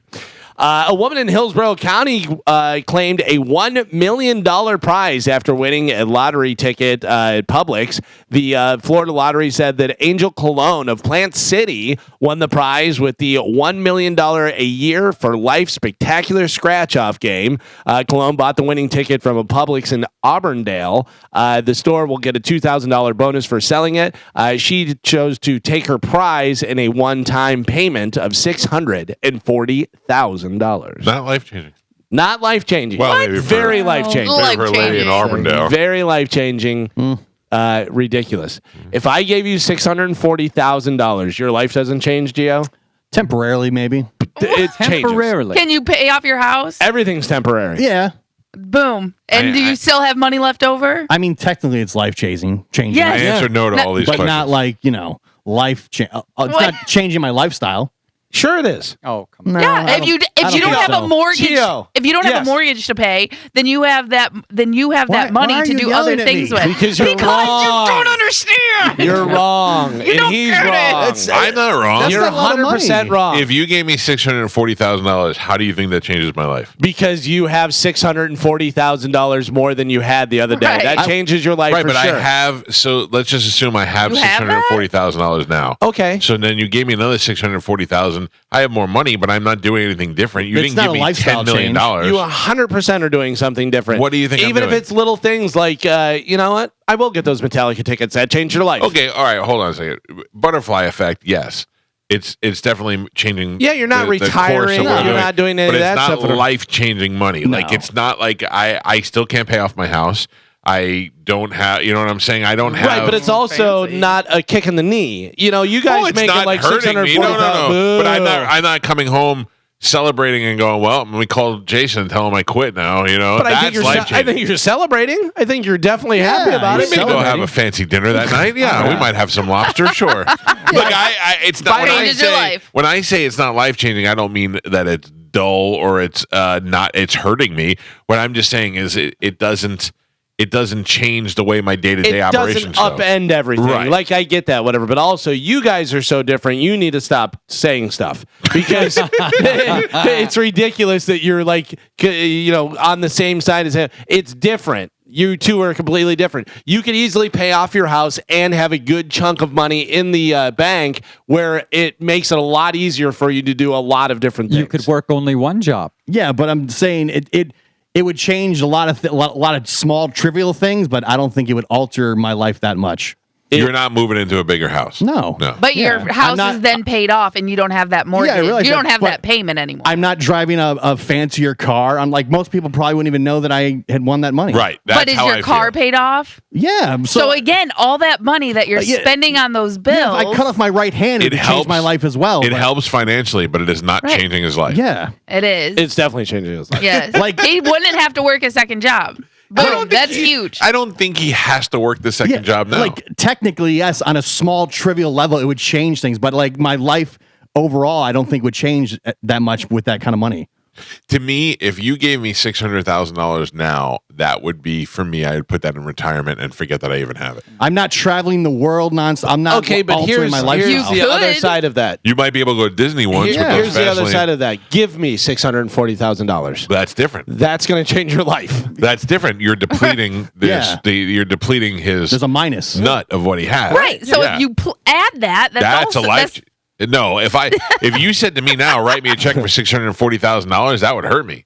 Yeah. Right. But if you gave me an additional $640,000, that would help you. No, yeah, $5 would help me, but it wouldn't change my life. $5 would not help you. $5 would buy my coffee today. $640,000 is a nice cushion that changes your life. It's a nice cushion that helps out your retirement. Change everything. It doesn't magically change. You're not retiring. You're not doing all this stuff. But it is a life-changing amount of money. Gio could put all his kids through college and have some left over. Also disagree. Yeah, I disagree with that. 600,000? Yeah. I mean, not all his kids. On average, it's 40 grand is for 4 years. No, it's more than that. It's more than that now, but I'm just saying, like, what dumb school are you going to? Yeah. Okay. I hope I'm the one who actually went to school, idiot. Yeah. So it's more than 10 grand a year to get a degree. It depends where you go. Yeah. You could go to they can go to community college. I don't know why you're so mad at me. Because you're wrong. Because you're wrong. I agree with you. The fact that it changes your life, that's fine. It would not change my life, I don't feel. It would. That doesn't make me wrong. It does make you wrong. You bottom feeders want to get your free money? Between you and your wife, you work 3 jobs. Yeah. And so $640,000 would change your life. Can I adjust the phrasing a little bit? It would change your life. It's not life changing. Yeah, that's like a big difference. It's a technicality, right? Like it would certainly be alleviate a lot of problems for sure. But it would not be life changing. Life changing. That changes your life. Changing your life is life changing. Do you think Gio wears different clothes, drives a different car, and follows because he's a different nerd routine? and he doesn't like fashion and everything. But what I'm saying, would you $640,000? Would you still work your other job or no? Yeah, probably. Oof. You're a weirdo. But that's different. That's technically, yeah, it would change. But like if I cut off my thumb, that's going to change my life too. That's a change. Right. Life-changing. So it's life changing. Okay, I think we're getting mixed up on just like the semantics No, of the word. I think you're just wrong. What if we added a thumb? If you added a thumb, it wouldn't change your life. But if you lost a thumb, it would. I don't feel like that's a large sum of money. How about this? Racism and stupidity usually go together hand in hand. A woman in Montclair, New Jersey, posted a video of herself tearing down a banner string of Israeli flags outside of a restaurant. Oh, jeez. When the staff walked out to confront her, she rants about Israel, only to find out that she just tore down a bunch of Greek flags. And it was a Greek restaurant. And that's an idiot. And she's a moron. Yeah. How dumb Mind are your you? own business. How dumb are you? How dumb do you feel? And do you think that she said, "Oh, I'm sorry. That's Let me put those back." Yeah, that was my mistake. Or did she go, "Well, they look like Still. yeah, it's stupid." Doctors in the UK announced the second ever recorded case of trip failure. Trip failure. Any idea? Break it down. Trip failure. You go on a trip. No. Trip. You Taking fall. a trip. You trip on something. If you're playing cards and you get trips. Okay, 3. 3. There you go. Failure. Fail. 3 times a fail. No. PH failure. Oh. So fail. Maybe trip failure Three makes more penises? sense. 3 wieners. 3 penises. Wow. The second ever recorded case of trip failure. That's when a man has not 1, not 2, but 3 wieners. That's life-changing. That's not a life-changing. thing. That's That's not a life-changing. thing. That is a thing. It's called it literally triphilia. means triple penis. They only found out about it after the guy died. He was 78 years old and donated his body to science, not because of the triple wiener thing. Why? Only one of them was normal. The other 2 were internal. Oh. So you couldn't actually see them, and they weren't functional Must or anything. fire like a cannon. Listen, So it's possible that he didn't even know. Oh. if I have 3 wieners, I'm taking that to the grave too. Wait, I'm not Oh, telling not anybody. me. I want to. That's going to No. define me. I'm 3 winner guy. That's life-changing. Yeah, right there. Yeah, I just made that joke. Oh, I'm sorry. People call me Trip from now on. Pay attention. no. Looking at stuff, too. Wow. They do think the 2 extra appendages may have caused the issue, though, like some different issues like UTIs and erectile dysfunction. So it's possible none of his 3 units ever actually worked properly. Even the diphalia is rare. That's whenever you have 2 units. Then that's only been around recorded 100 years of recorded cases in the world. Wow. Yeah. Oh, there's got to be a quad out there somewhere. Yeah. You know it. You know it. Yeah. Somewhere old 4 is hanging. He's had it since, forever. Looks What? like a dragon's tail. What animal has 2 penises? Platypus. The rhinoceros. No. Starfish. No. The whale. No.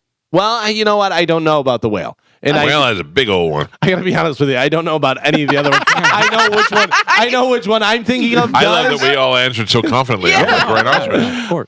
Kangaroo. Oh. Kangaroo. What's has it 2 doing with penises. those? I don't know. Is one in the pouch? Maybe. Take a look. What you got down there? What do you got going on, little kangaroo? How about this for irony? A 10-month-old fire station in Germany burned to the ground yesterday because Cigarette.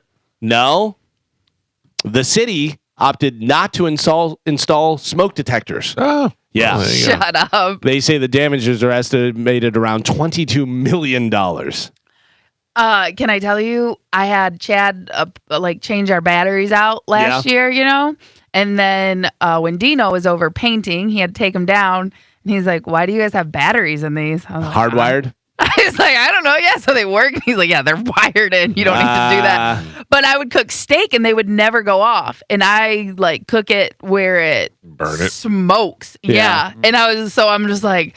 And then the other day they turned on or whatever, but I was like, we're going to die because my smoke detectors do not go off. Yeah. Mine do. If I cook outside, it sets off the ones on the inside. Yeah. I the whole house has to fill with smoke before it even turns on. Yeah, that's not good. Yeah, you need some better ones probably. Yeah. Frito-Lay, we talked about the shrinkflation the other day with the fashion thing where the one leg pants and stuff may be a trend. Yeah. Well, there's more shrinkflation stuff happening. Frito-Lay is buckling to public pressure and upping their number of chips in some bags by 20%. Oh. You know how whenever you open up a bag of chips, Yeah, it's got kinda empty. a quarter of the thing. Yep. Customers have been complaining about it for years, so finally they're going to add some more chips to some All of those. right. Yeah, thank God. How about this? Butterball unveiled a new cook from frozen Thanksgiving turkey that goes straight from your freezer to the oven. So you don't Okay. have to thaw it out. It takes about 5 hours to cook, and they claim that it tastes just as good. As the Sounds other like one. it would be gross. I don't know. It's for people who want to avoid the disaster of forgetting to thaw it out. Yeah. And be like, oh, the turkey, didn't take it out of the freezer. It can take 3 days or more in the fridge to thaw it out. Yeah, I enjoy making the turkey. I enjoy the whole process of brining it. And Have you tried to deep fry one or no? I have not. Look, there are things that I know that I'm incapable of doing. And I don't think that I'm capable of frying a turkey without setting something on fire. Yeah, it seems like everybody that tries to do it, because if it's not completely thawed out, that makes it crazy for I sure. have because eaten fried turkey, and it is fantastic. But you also have to have the, crane thing and do that and have the proper stuff, and it always seems like it's too much oil in there and it splashes over. Yeah, it's definitely dangerous and not for me, but I have eaten it, and it is fantastic. Yeah. Yep. Yeah. Deep fried turkey is great. Also, the best turkey I ever had is some guy who buried it underground and cooked it. Made like a beer can turkey or whatever. But it just looked like a old camping trick, but made one of the juiciest turkeys I've ever had. One of the best I ever had in my life, probably the best, is my brother Tim had Thanksgiving at his house, and we all went over there, and he had it catered. So he had it from a restaurant, and it was a turducken, and it was like a Cajun turducken, and it was so good. That's pretty good. So good. That's rich people's things. Yeah, I like it. It cost $640,000. Oh man, that's life changing. Lay's potato chips. We talked about Frito Lay's. Lay's potato chips is asking people to submit unique chip flavor ideas. Screw you, Lay's, because I said you gave it to them. I said grilled cheese and tomato soup, and they said no, and then they came out with it. Yeah, you they stole your liars. idea. Yeah, but I did see some the other day. I got to remember what this is. I commented on somebody's picture. I can't remember what it was. It was someone on Instagram, and it was a thing that they happened to be eating shrimp cocktail flavored potato chips. Yeah, right? Yeah. That is not what you want on a potato chip. No. Lay's had the biscuits and gravy potato chips. Okay. Of course, I had to try those. They were very good. Yeah. Yeah. Well, remember the biscuit and gravy pizza from Gershie's? Yeah. Bro, I mean, bro. that was amazing. Gershie's will bring a bro out of you. I'd like to make a little confession. You guys, Oh, you did it. Are you still hit cheating? McDonald's? You hit McDonald's yesterday? not McDonald's. I can't eat McDonald's because I won't be able to make a fist. I know you went to Starbucks after the show. I did do that. Hooters? No. Chimichanga. No, you guys brought it out of me yesterday. We were talking about... Oh, burger? No. we were talking about McDonald's. We were talking about the chicken Big Mac. We were talking about... I mean, listen to me. I'm going to tell you right now, I had a bad day yesterday, and I'm back today. I'm back in full swing. Hurricane. Hurricane's over. Diet's in full effect. Yeah, okay, now. What did you do? I went straight to the border. Oh, Taco Bell? Bell? Yeah, baby. Here's the thing. I am not a regular Taco Bell eater, so I didn't even know what to order. And whatever I ordered was fantastic. Yes. I got a double-decker taco, Yeah. which I could eat 5 of those right now. Because I think those are back. Like, that's a promotion. They Did you just see it? brought them back. Yeah. Yeah. Ooh, that was good. Yeah. The cheesy gordita crunch Awesome. is... Carmen, you're going to make them go again today? Yeah, No, I got out of my system because it got worse. Try it. It got worse. Oh, boy. The aftermath. You went I'm back sure again? was- Close. So my daughter and my wife went to the mall last night around dinner time, and they said, "Hey, we're just going to eat here.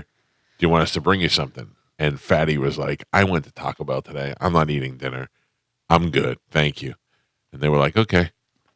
Then Joey was like, "I'm going to get food. Do you want me to get you something?" And I went, "What are you getting?" And he said, "Wendy's." So I had fast food twice. Oh, Wow. What did you have at Wendy's? Spicy chicken sandwich with no tomatoes. Oh, good stuff. Yeah. Just a sandwich, no fries or anything. You're a fast food guy.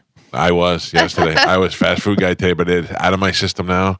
Oh, it's not out of your system yet. Nope. It's so funny you say that because this morning I farted and I thought today's going to be a bad day. Oh. Yeah. Yeah, the aftermath is Thank you. significant. Well, listen. Let's get chicken Big Macs. Nope. I got it out of my. I got it out of my system. You don't guys want a can get whatever McGriddle? you want. I do want a McGriddle. I want 100 McGriddle. Might as well get No.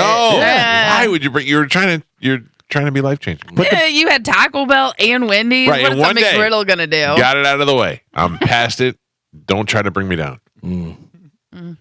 Listen, if I was on heroin, wouldn't you guys be like, "Stop the heroin"? You guys try are like, this "Oh, one." go eat more."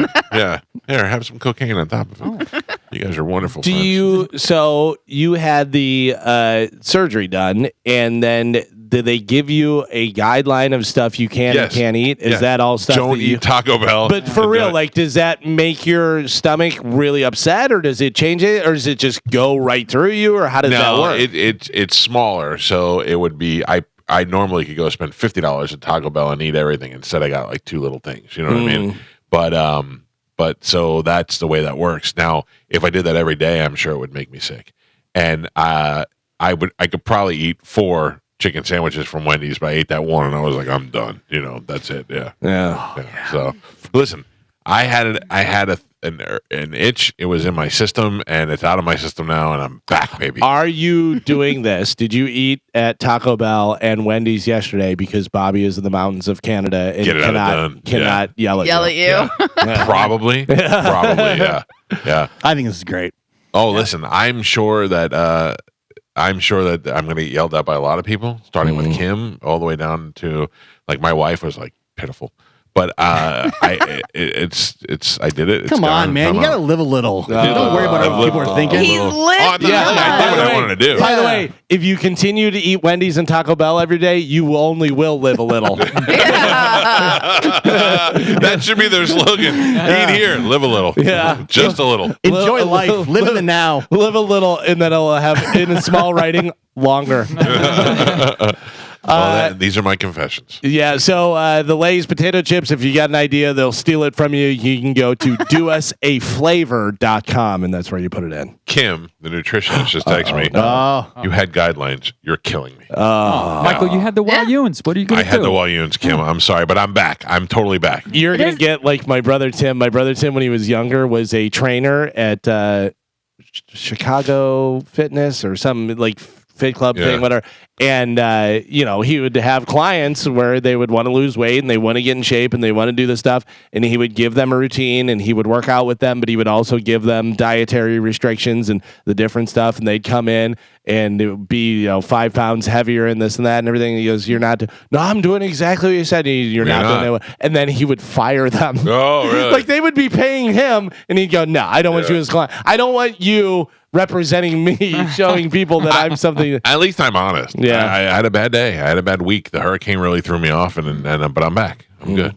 All right. Yeah. Don't let it happen again. I won't. I will not drink at the hockey game tonight. No. No. You know who else had a bad day?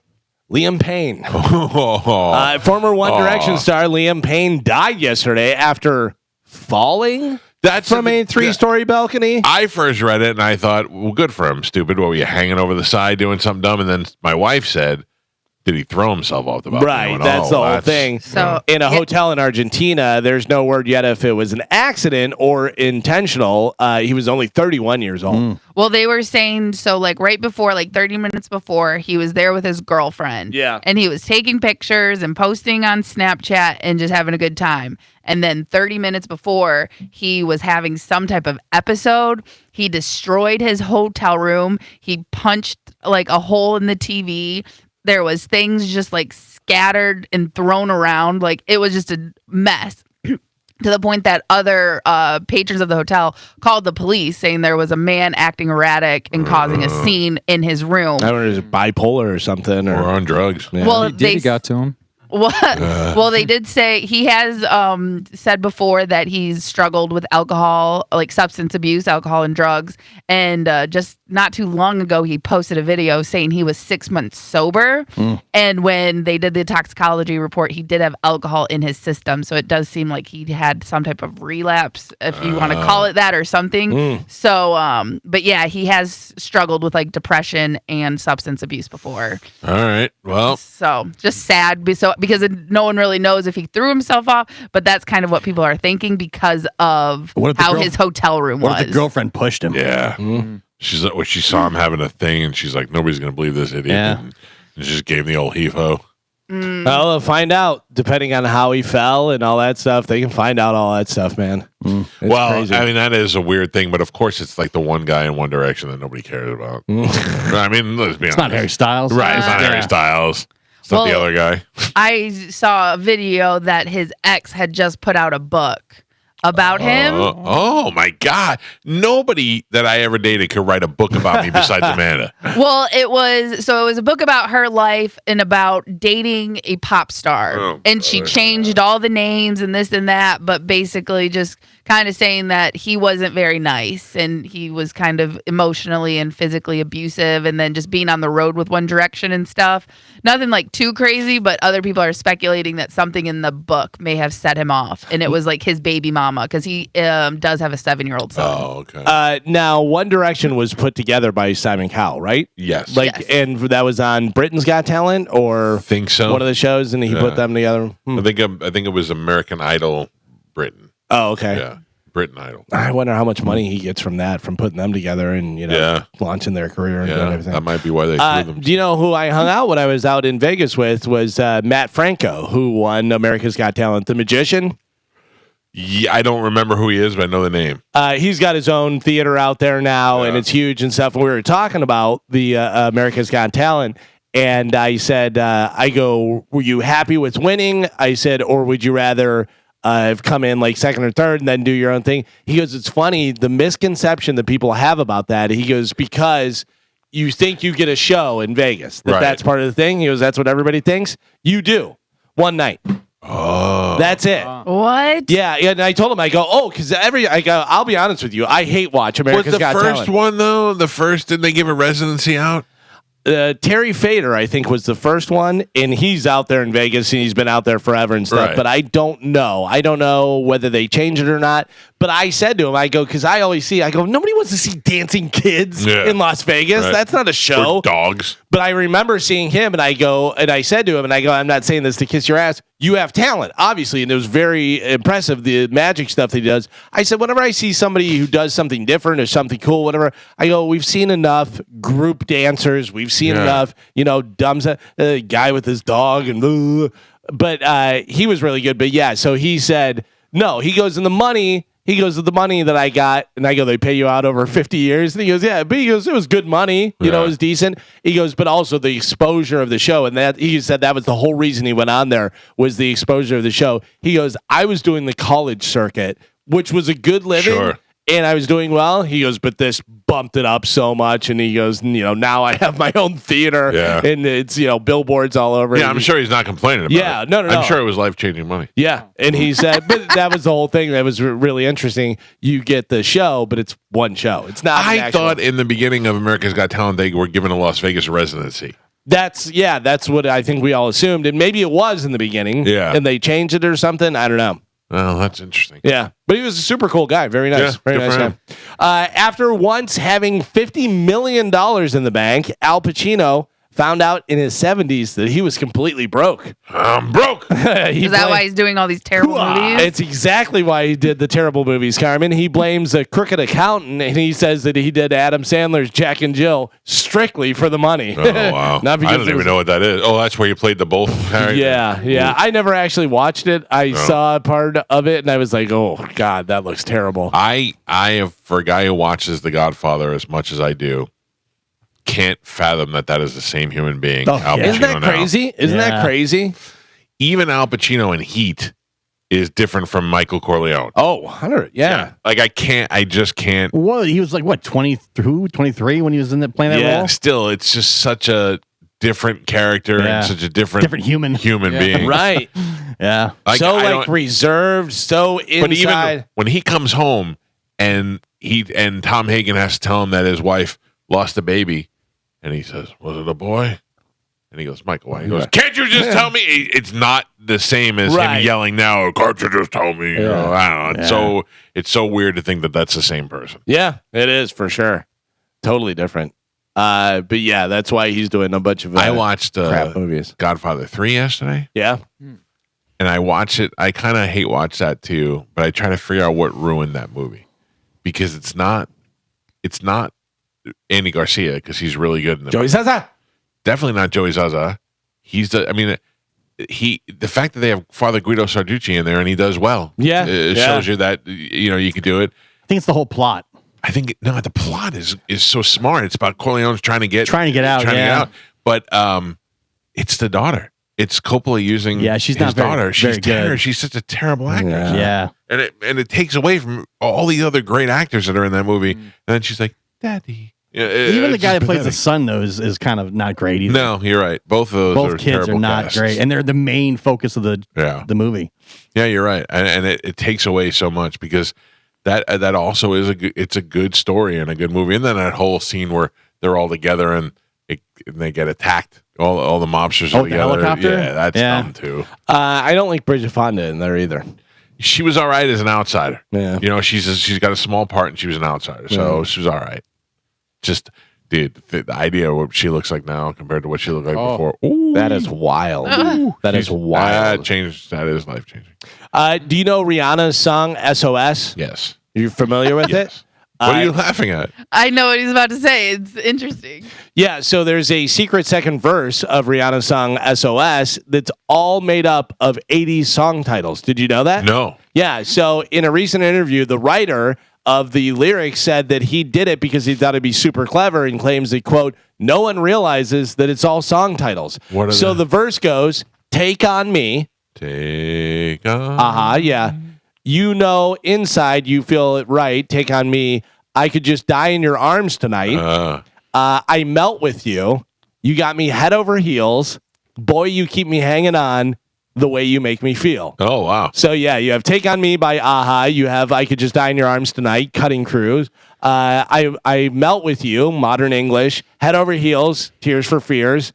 Kim Wilde released a cover of You Keep Me Hanging On, and then The Way You Make Me Feel is Michael Jackson. Yep. And it's funny. It's this, like, the guy who wrote it, he's this nerdy 50-something-year-old with glasses. Yeah. And he was like, I had no idea what I was doing when I was writing this song, but I loved the 80s. Yeah. And that's how he came up with that idea. Because even the music to it is a trtribute to the 80s because Right. it samples Tainted Love's Soft Cell. But you're like, that guy wrote that song? It's just weird to think That's about. funny. Well, and then finally in news today, you're not going to like this. Oh, no. Wendy's and Taco Bell. Today is National Pasta Day. Oh, no. yeah. Lettuce Day. Celebrate. The journalist at the New York Post gave a report that shows what pasta aligns to you by your zodiac sign.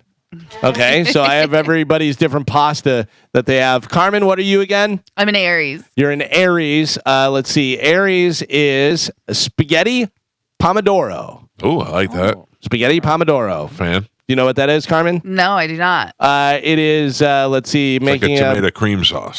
just simply comes together. Yeah, it's gives a terrible description. It's like a lighter pink sauce. Lighter, yeah. And then Gio, what are you? Aquarius. Aquarius Give me some rigatoni. is. Let's see. Should an Aquarius be up higher? A's. No, I know, but it's I don't know. going by the. No, it will be like the last one because Aries is the one that starts it. And then Geo's. I don't know. Yeah, Aries is the. Do you say Aries or Aquarius? Aquarius. He's Aquarius. Yeah, what are you saying Aries for? Shut up, lady. Because I'm. You are pasta carbonara. Oh, yeah. Of course he is. Yeah, Love that's it. good. Joe, you are what? Cancer? Capricorn. Capricorn. You seem like a Cancer. That was the other guy. Oh, wow. Shots fired. Capricorn spaghetti a la punta. Puttanesca. Yes. Oh. Thank you, That Italian. means the dirty girl. Yeah, sounds Oh, about right. there you Sounds go. about right. There you Dirty go. lady. I'll take that. Scumbag. Yep. Wait. I am Scorpio, so let's see what Scorpio is in here. Sagittarius. Scorpio is pasta alla norma, which is with eggplant, crushed tomatoes, fresh ricotta. I'll tell you that. Not too bad. All right. I'll do a little bit of that. And then I Mike. feel like I don't want to know because I feel like I'm gonna have to eat it. Now when I you tell think me. you have to. I All think right. them's the rules. What All are you? right. I'm a Virgo. Virgo is, let's see, Virgo is, you're not going to like this at all. Good. Mac and cheese. No, no. What? Not a fan. Yeah, macaroni and What? cheese. That's what you are. I mean, Who's not a fan of mac Well, I and don't cheese? dislike it, but I'm not running to it like everybody else. But also, out of all the different pastas, Yeah. all the different Italian stuff, and then it's just mac and cheese. Mac and cheese. Yeah. I'll take the puttanesca over the mac and cheese any day. Oh, man. Fettuccine Alfredo. That's for Oh. Leo. Oh, Cancer is linguine. A Oh, what are we doing for breakfast? Something. lot of good stuff. Well, there you go. There's your different pastas, what makes it up. And you have to eat pasta today. That's the rule. all right. Yeah. I'm not mad at it.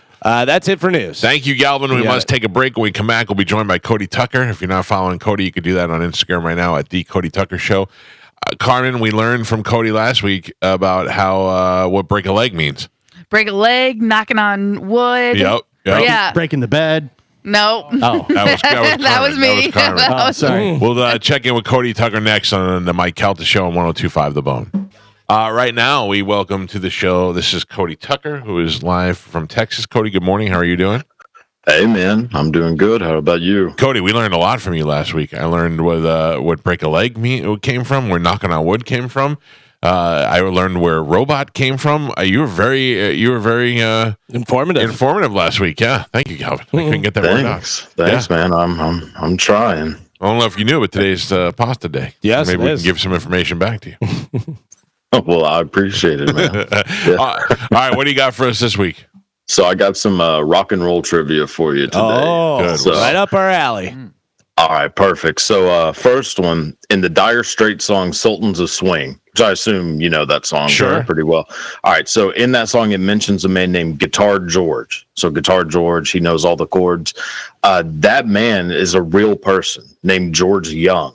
So George Young was a real guitarist, very, very talented, but never got a lot of recognition. So although George Young didn't get famous, his younger brothers, Malcolm and Angus, did. Oh, wow. That's crazy. Yeah. I just assumed it was George Harrison. Anytime English people sing about a George or somebody, I just assume I thought it was always just George Harrison. I thought it was just like maybe a Made up local quote. guy or Yeah. made up thing. Yeah, I didn't realize it was Young. Yeah, I thought it was just made up, like, to fit the song. Yeah. It doesn't mean anything. But yeah, no, it's the older brother of the guys that made AC/DC. That's crazy. Yeah. And then another one. So the day after Kurt Cobain died, President Bill Clinton was deciding whether or not he should address the nation to talk about the singer's death. So he asked a guest at the White House that day who told him he probably shouldn't address it because it may cause a copycat, suicide. Right. That guest was Pearl Jam frontman Eddie Vedder. Oh. Yeah. So he convinced Bill Clinton to not talk about it, which is Is that smart looking back at it now? I think. Well, I don't know. I mean, it's not like people didn't know it happened. I mean, That's true. Yeah. I don't know. Yeah. Did they address whenever John Lennon was shot? Like, did they do that? Like, I wonder. Well, I mean, that was Ooh. a huge Right, but story. I'm so saying- I What don't about know, like yeah. Elvis? Or Elvis? because that was when he- Reagan, right? December 8th, 1980 was Oh, when John Lennon was shot. you're Yeah, smarter so that than would we have been are. Reagan. Yeah. Yeah, I don't know if Reagan. Maybe. I mean, they addressed it on Monday Night Football. They did. That Alan I Cosell did. recall. Yeah. All right. All right. What else we got? And then, so the 9 Inch Nails Downward Spiral album was recorded in the same home where Sharon Tate and 3 other people were murdered by the followers of Charles Manson. Joe said, I'm assuming you knew that, Joe? Yes, I did. Yeah. I figured Okay. that's right up your alley. Yeah. And then last one I got so Dolly Parton wrote the songs I Will Always Love You and Jolene on the exact same day. Oh, wow. Yeah. Jeez. That's a great day. Yeah.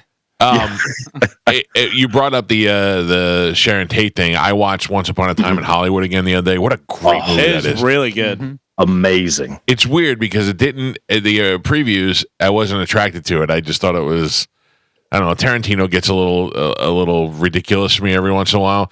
And I thought, why is he remaking the Charles Manson story? I had no idea really what I was about to watch. And then when I watched it, I loved it. And watching it again, it's one of those movies you can watch all the time now.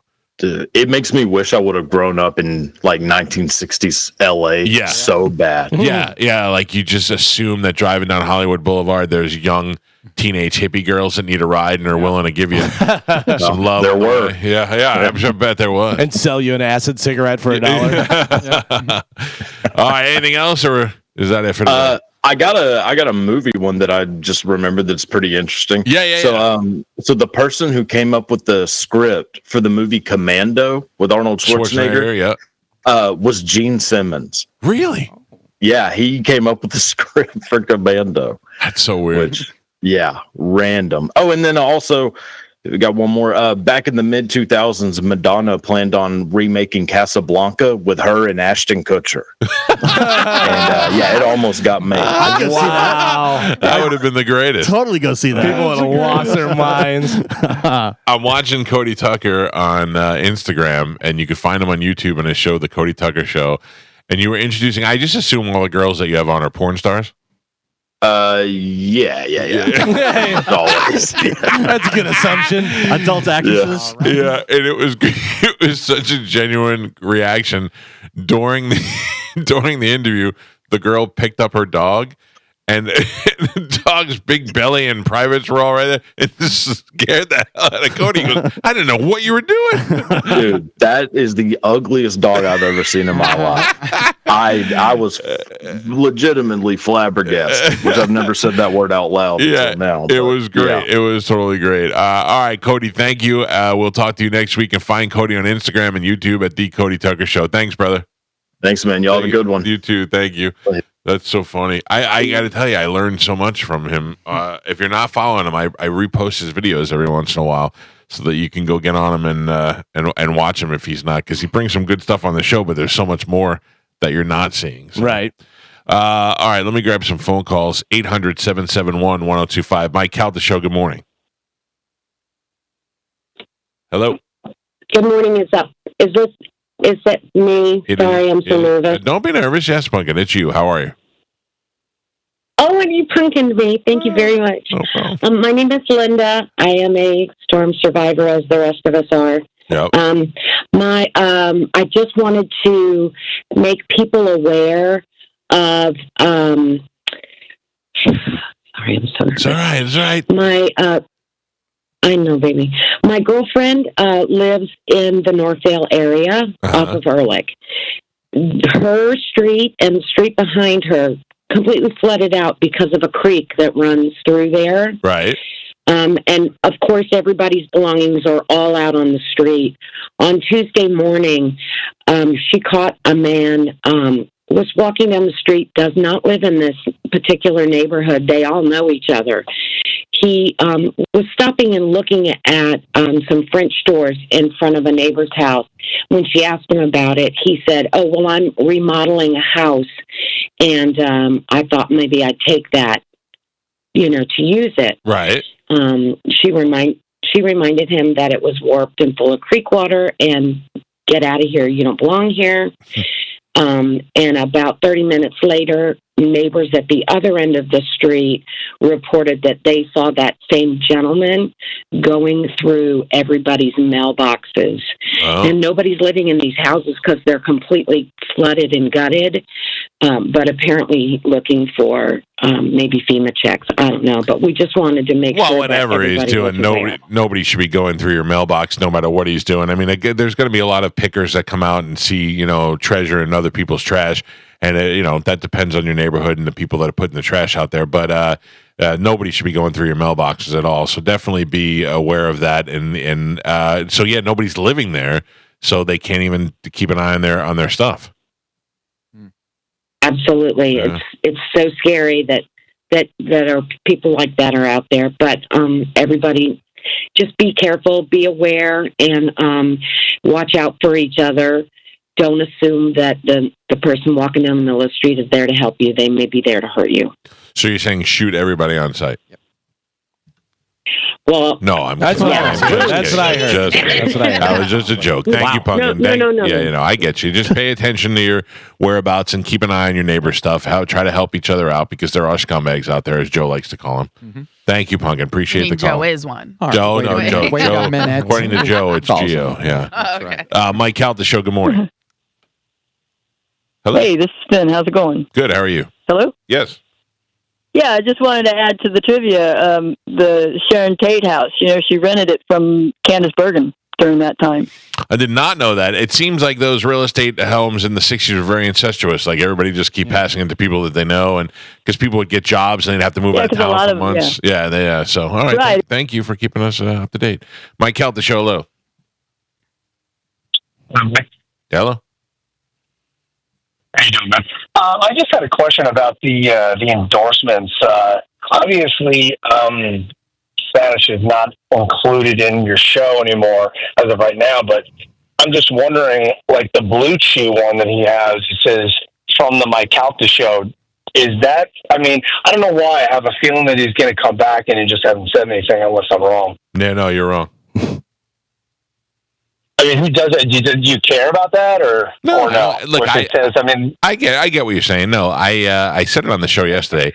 I don't hate Spanish. I don't feel like he's a bad person. I feel like he's in a bad spot, and it's really not my business to talk about. And he did a couple of things on this show that make him untrustworthy to me, and I can't work with him, and that's it. Whether he is continued to have employment at the radio station is not my judgment, and I don't care. I don't wish bad things on him, and that commercial spot is obviously older. And it'll probably be refreshed sometime soon. I don't know what his schedule is like. I don't know where his status is right now. So really, I know that you would not think this, but at this point, once it's out of my hands, it's none of my business. I mean, you run the station. Yes, I know. That's what everybody thinks. But I get the call. I get what you're saying. I know you're not being a dick.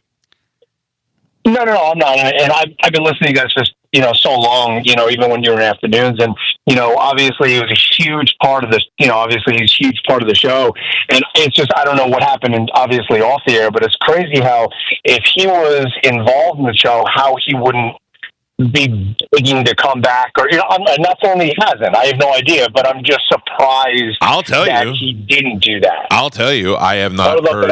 I've not heard one word from him since. Whatever you heard on the air is the only thing that has happened. And if I'm missing something, that is crazy. Yeah, it's crazy. If I'm missing something, tell me. Have you talked to him, Carmen?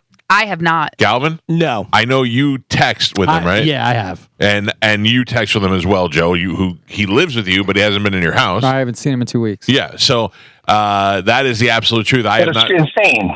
Yeah. Well, I mean, look, I feel like, and this is me being honest, I feel like he's in a bad spot right now. Not in a spot where I'm willing to let it bring down the show, but in a spot for me to make it where I don't hate him. I'm mad at him. I wish the best for him, and I hope if it's help that he needs, he gets it. If it's not, maybe him being away from the show is what he needs, and maybe this is the best thing for him. I can't have somebody working for me coming to my home and being in my life that I can't trust, and he proved himself to be not trustworthy. The last time I talked to him, the last time I talked to him had nothing to do with the show. I was asking him if he was okay at a place for the hurricane. That's what the conversation was. But Yeah. I haven't talked to him about the show at all.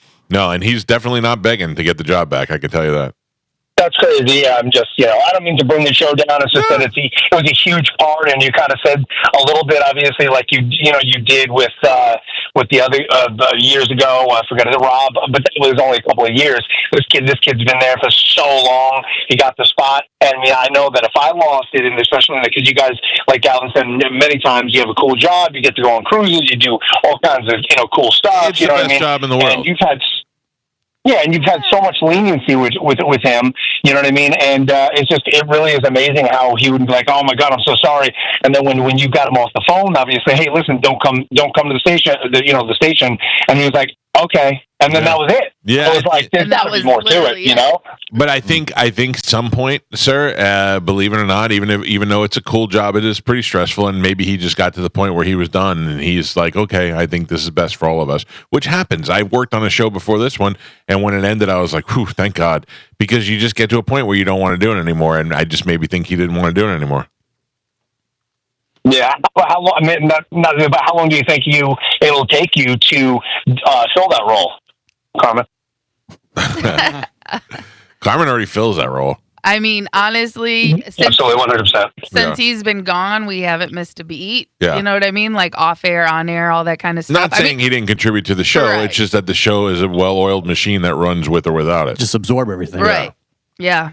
It's well, listen, I love the show, guys. I just wanted to, chime in. I listen every day, and I won't leave a call. But yeah, comment for EP.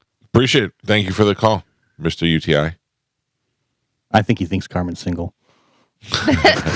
I mean, and we could just, we should just tell everybody so they stop. Carmen, what? I do think you do a great job, and I do think that you have absorbed probably most of, you and Gio have absorbed most of whatever Spanish did behind the scenes, and I don't feel like we've missed a beat at all. Right. Yeah. Now, that's not saying he didn't contribute to the show and he wasn't good on the show, whatever. It's just that this is what we do, and the show must go on. Yeah. And I mean, like, I know Galvin was kind of getting over it. I enjoyed the conspiracy talk only from the standpoint of I like the different perspectives, Right. whether it's actually happening or not. Different perspectives, fine. It was literally everything, though. It was, I got to change my tire. Did you know tires are made? Okay. Yeah. All right. And I get it, but I do miss that because he would do the research on it where I will tell you everything. I went to college and I am Instagram knowledge from top to bottom. Everything I see and everything I know, I get from Instagram, and I do not do any more research. And I don't care to, because I know it won't make a difference if I do. And I don't want to go down that conspiracy rabbit hole that Spanish did. He definitely knew his stuff. Like whether it's correct or not, he knew what he was talking about. Yeah. Right. Where my thing is like I'll watch a 10-second video on Instagram, and that is good enough for me. And I don't care, and it doesn't bother me, and it doesn't take anything away. Plus, you make up stuff like you did about that nice lady that was trying to clean up after the hurricane. Yeah, You said she just threw the branches down. Yeah, because I didn't remember her video because I watched it once because it doesn't matter. You don't like girls that are hotter than you. Did you see she got, in the second hurricane, she got trapped in her apartment? Yeah, in her 12th floor penthouse. Yeah, that was pretty good. That made me just laugh because I'm like, any people that want to hate her, and she's just laughing in her penthouse. By the way, I did see that after the hurricane that her Porsche was fine. Yeah, I did notice that. That is true. Mike Calta Show. Good morning. Good morning, Mike Calta. It's Madison Man. Thank you, Mike Calta Show. Good morning. What did he do? I just sometimes need a break. Hello. Is this me? Hi, is that you? Oh, hello. Yes, sir. Oh. I'm it's Scott. Hi, Scott. How are you? Hey, I just wanted to add to that to Charles Manson thing. Steve McQueen was invited to the party and did not go because he lost his wallet. I guess he thought somebody stole it. Yeah, I think I did hear that too. Right. Yeah, it's weird that somebody just missed their fate. Yeah, well, look, things are meant to happen one way or another. So, thank you. Because I think his name was on a list too. Yeah. Mike Calta Show. Hello.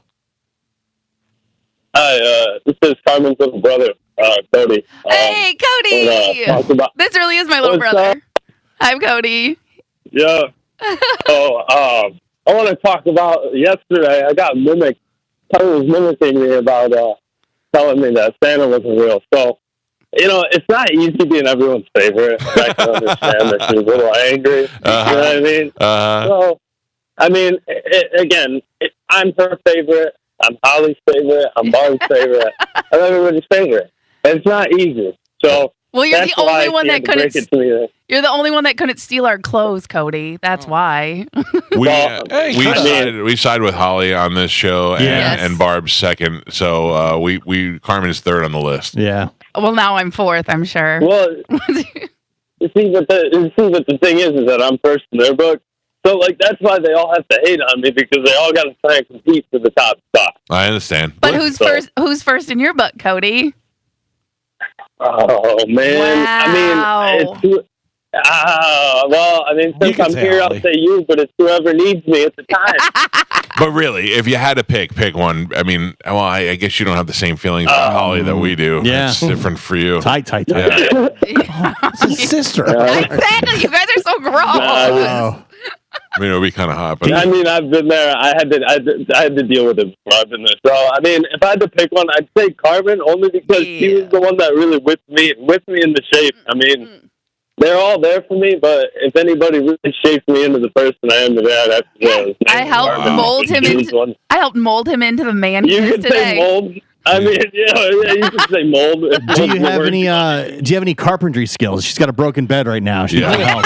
Breaking it. I don't know if you knew about that. Now that's a problem for a man to handle. I'm not in there. We'll call Holly. I'm not in the carpentry business. Perhaps Carmen's dad, who constructed those cages in the basement where he'd lock all the girls. Was not my dad. Oh, we know about it. David. All right, Cody. Thank you, brother. Cody, love you. Yes, sir. Have a good day. Love you too. Bye. He's been listening to the show recently. One day he just texted me out of the blue, and I was like, "How do you know what we're talking about?" Because he lives in Michigan. For anyone who doesn't know, and I was like, "How do you know?" He's like, since my work schedule changed, he's like, "There's really nothing on the radio, and there's no podcast that I like, so I've been tuning into you guys." Thanks, Cody. Yeah, there's nothing else in the world to listen to, so I decided to listen to my sister on the radio. She's only worked there for 13, 14 years. Yeah. Oh, that's hilarious. Hilarious. A decade and nothing else on the radio. Finally got me here. Mike Calta Show. Hello. Hello. Yes. Hello. My name's Cole. Can you hear me? Yes, we can hear you loud and clear, sir. I just wanted to. I moved back here after the hurricane, the storm, from England. I just wanted to make a comment and say that it's just absolutely amazing what you guys have done. As far as the all the fundraising that these guys have done to raise all the money for people. And I just wanted to give a shout out to everything. Much love, you guys. Well, thank you. And thank you, John Brennan. You're not fooling anyone. Good day. Actually, no. I moved here. In for primary school. I was about 6 years old. Right. And my father used to play this radio show. And I actually have been listening to you guys since like the Bubba Love Sponge days, and I've never called the show before. So, well, I appreciate it. I love listening. I'm finding out now. How old of a guy are you? So I'm 27. I'll be 28 in February. Yeah, so I went to Verizon the other day, and I was getting some stuff done on my phone, and the guy said, "Are you Mike Calta?" I said, he goes, I've been listening for a long time. My dad used to listen, and I thought that's how old I am now. I'm old enough where kids are listening because their dads listen. So, but I'll take it, man. I'll take it for sure. I appreciate you sticking with it and listening to the show. And look, I'm going to be honest, and I'm going to be corny for a second, but we did the fundraising, but the people that listened to the show really donated their own money, and they wanted to help out their neighbors. So we appreciate everybody coming together. That's what we do, and we don't do it a lot. We do it in times of need, and whenever we go to it, everybody's always there. So it works out perfect. Absolutely, yeah. So that's the reason why I moved back, because a lot of my friends and family got majorly affected by the storm, and I just wanted to help out and stuff. So I'm back on a work visa right now, so I'm only here for the time being, but I listen to you guys every morning right at 6 o'clock. Good man. But yeah, I've been listening to you guys for about 15 years, since I was about 11 years old. So. We should add this guy to the show. Yeah. No. If we had an English accent on the show every day. Probably smarten up the show a little bit. We sound smarter. Well, hold on 1 minute. All right, listen, hold on. I will come on the show if Carmen can do an absolutely mint impression of a British accent. Of a who? A British accent. Oh, Carmen, can you? If Carmen can do an English accent, I'll be there. Listen, Cole, I can do a British accent. No, you can't. That was pretty. That was the best British accent the funny thing is that there's actually a lot of actors that are from England that can do the American accent, but you guys can't sound like us. No. I think that's quite terrific. It's funny. Yeah, it is weird. You English people really do dumb it down good, though, for us when you have to speak it. But hey, it's your language. What do you want? We just lifted it from you. Hey, I appreciate the call and chip, cheerio, and all that stuff. Yeah. All right, see you, buddy. There you go. Thank you. Hello. That's all you need to do is say hello. Yeah. Hello. Nah. That was 100% John Brennan. I think so. What'd you say, Joe? I said, hello, Governor. Hello. Good to see you. And say, in it. In it. Yeah, that was a fake accent. He did pretty good. I don't believe it. I've been listening to 102.5 The Banter. It's a good station, isn't it? Hello, chip, cheerio. Isn't it? Hello. Hello. Yes, sir. Hey, Mike. So I just wanted to, I know you were touching on feeling old and all that kind of stuff. I just kind of wanted to reinforce that because I'm 23 and I remember being in like elementary school and middle school and my dad would take me to school in the mornings and we would have you on the radio. And now that I'm on my own in the world, I listen to you every morning still. Well, I love it. It's interesting to me because I listen to music that my mother listened to when I was a kid, and I remember my mother used to listen to Don Imus, and Howard Stern was on the same station. So in the afternoon when she would pick us up after school, I would be exposed to Howard Stern. She didn't like him, but at the time he played music, so she'd listen for the music, and I ended up liking him. So yeah, you're like what you get exposed to it through your parents, and then whether or not you stick around is a great testament to the show. So thank you. I appreciate you listening, and make sure you play it for your kids one day. I hope you're around then, and I will. Thank you. Thank you. I feel like the way he said it, he was like, you're not going to be around. I mean, eating fast food twice in one day. Yeah. Carmen, I can't even defend that. I can't even argue with you.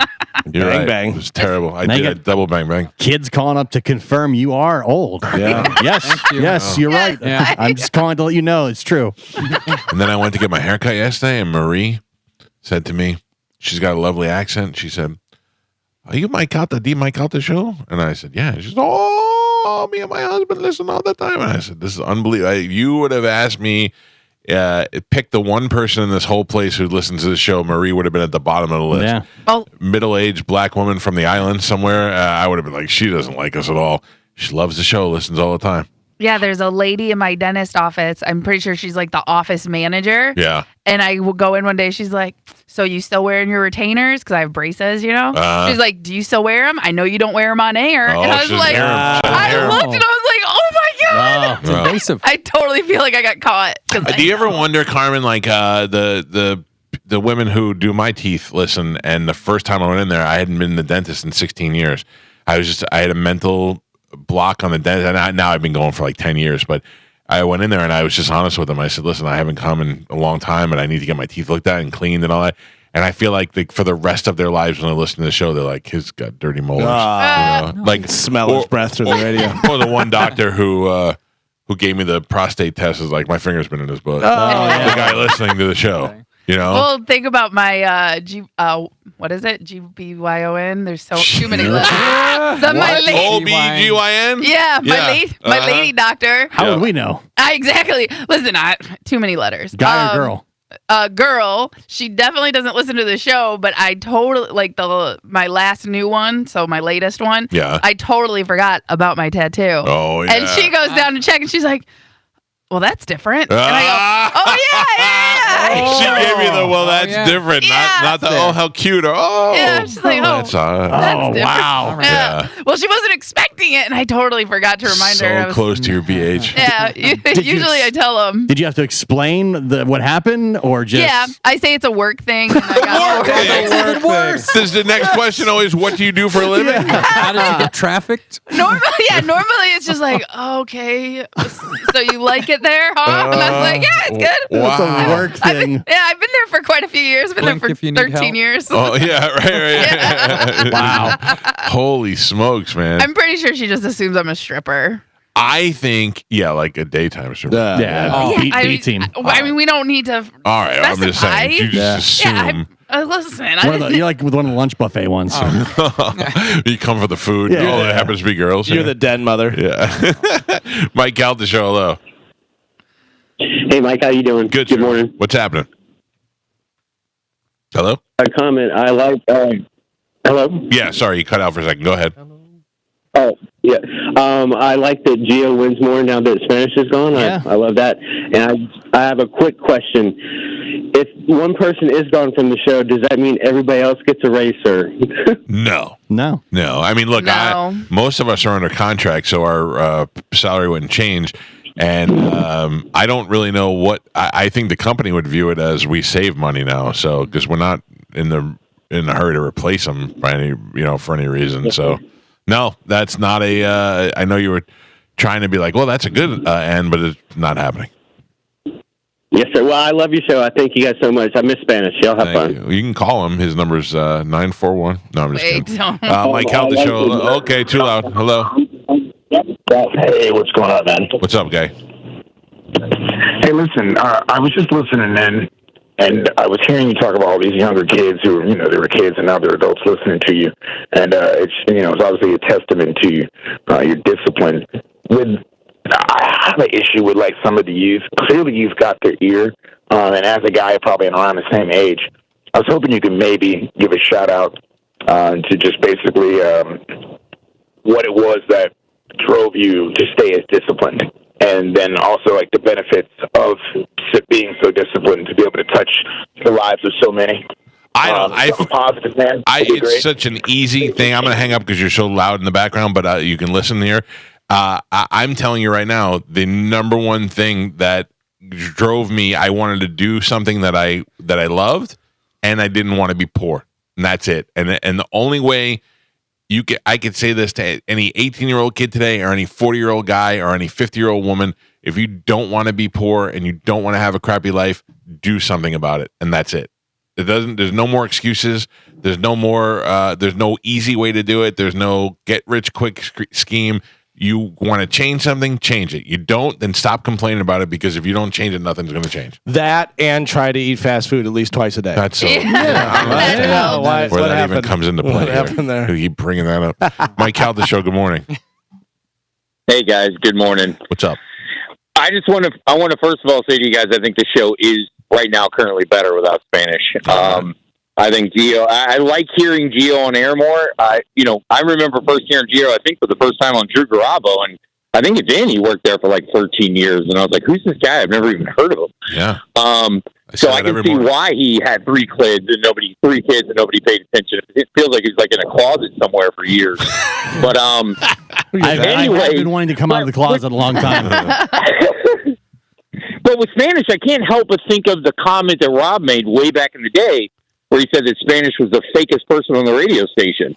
Mm-hmm. And now I just kind of wonder with you guys, do you guys now see other things that you thought of in the past that was like, oh, that makes sense now? Or is there any other things that have come up? Because if you think about cheaters, like cheaters always blame the other person for cheating because they're a cheater. Right. Now I look at Spanish and I think he thinks the whole world was lying to him when really he was probably lying to the whole world.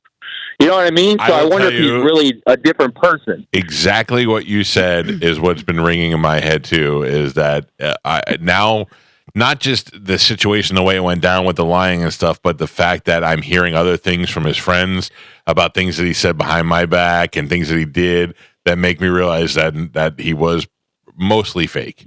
Not fake, but mostly appeasing, like trying to appease people more than he really was being honest about it. And that bugs me, but I guess I always kind of knew that. I just didn't want to accept it. Yeah, he seems like the kind of person that has an image that he wants to present to people, and it's just not the truth ever, really. It's always this kind of fake image, I guess, where you see Galvin's and Carmen and you are completely real. Oh, yeah, and Galvin's always a dick. Yeah. Galvin's a dick. It's completely real people. Yeah. And he just seems like there's some shadiness going on. I just wondered if you guys are starting to notice more. I think that contributed to the whole demise. And I want to say this again. I'm being sincere. I hope whatever's bugging him, whatever he's going through, I hope he gets out of it. I really do, because he's not a bad person. He's just going through some stuff. So thank you, man. I appreciate the call. Gio's back in the closet. Mm-hmm. Mike Calta Show, good morning. I'm coming out. Hello? Hello? Yes, sir. Can you hear me? I can. Good morning, guys. What's up, buddy? I just want to say that first of all, I'm 17. Okay. I just started watching the show 30 minutes ago. All right. And I'm already loving it.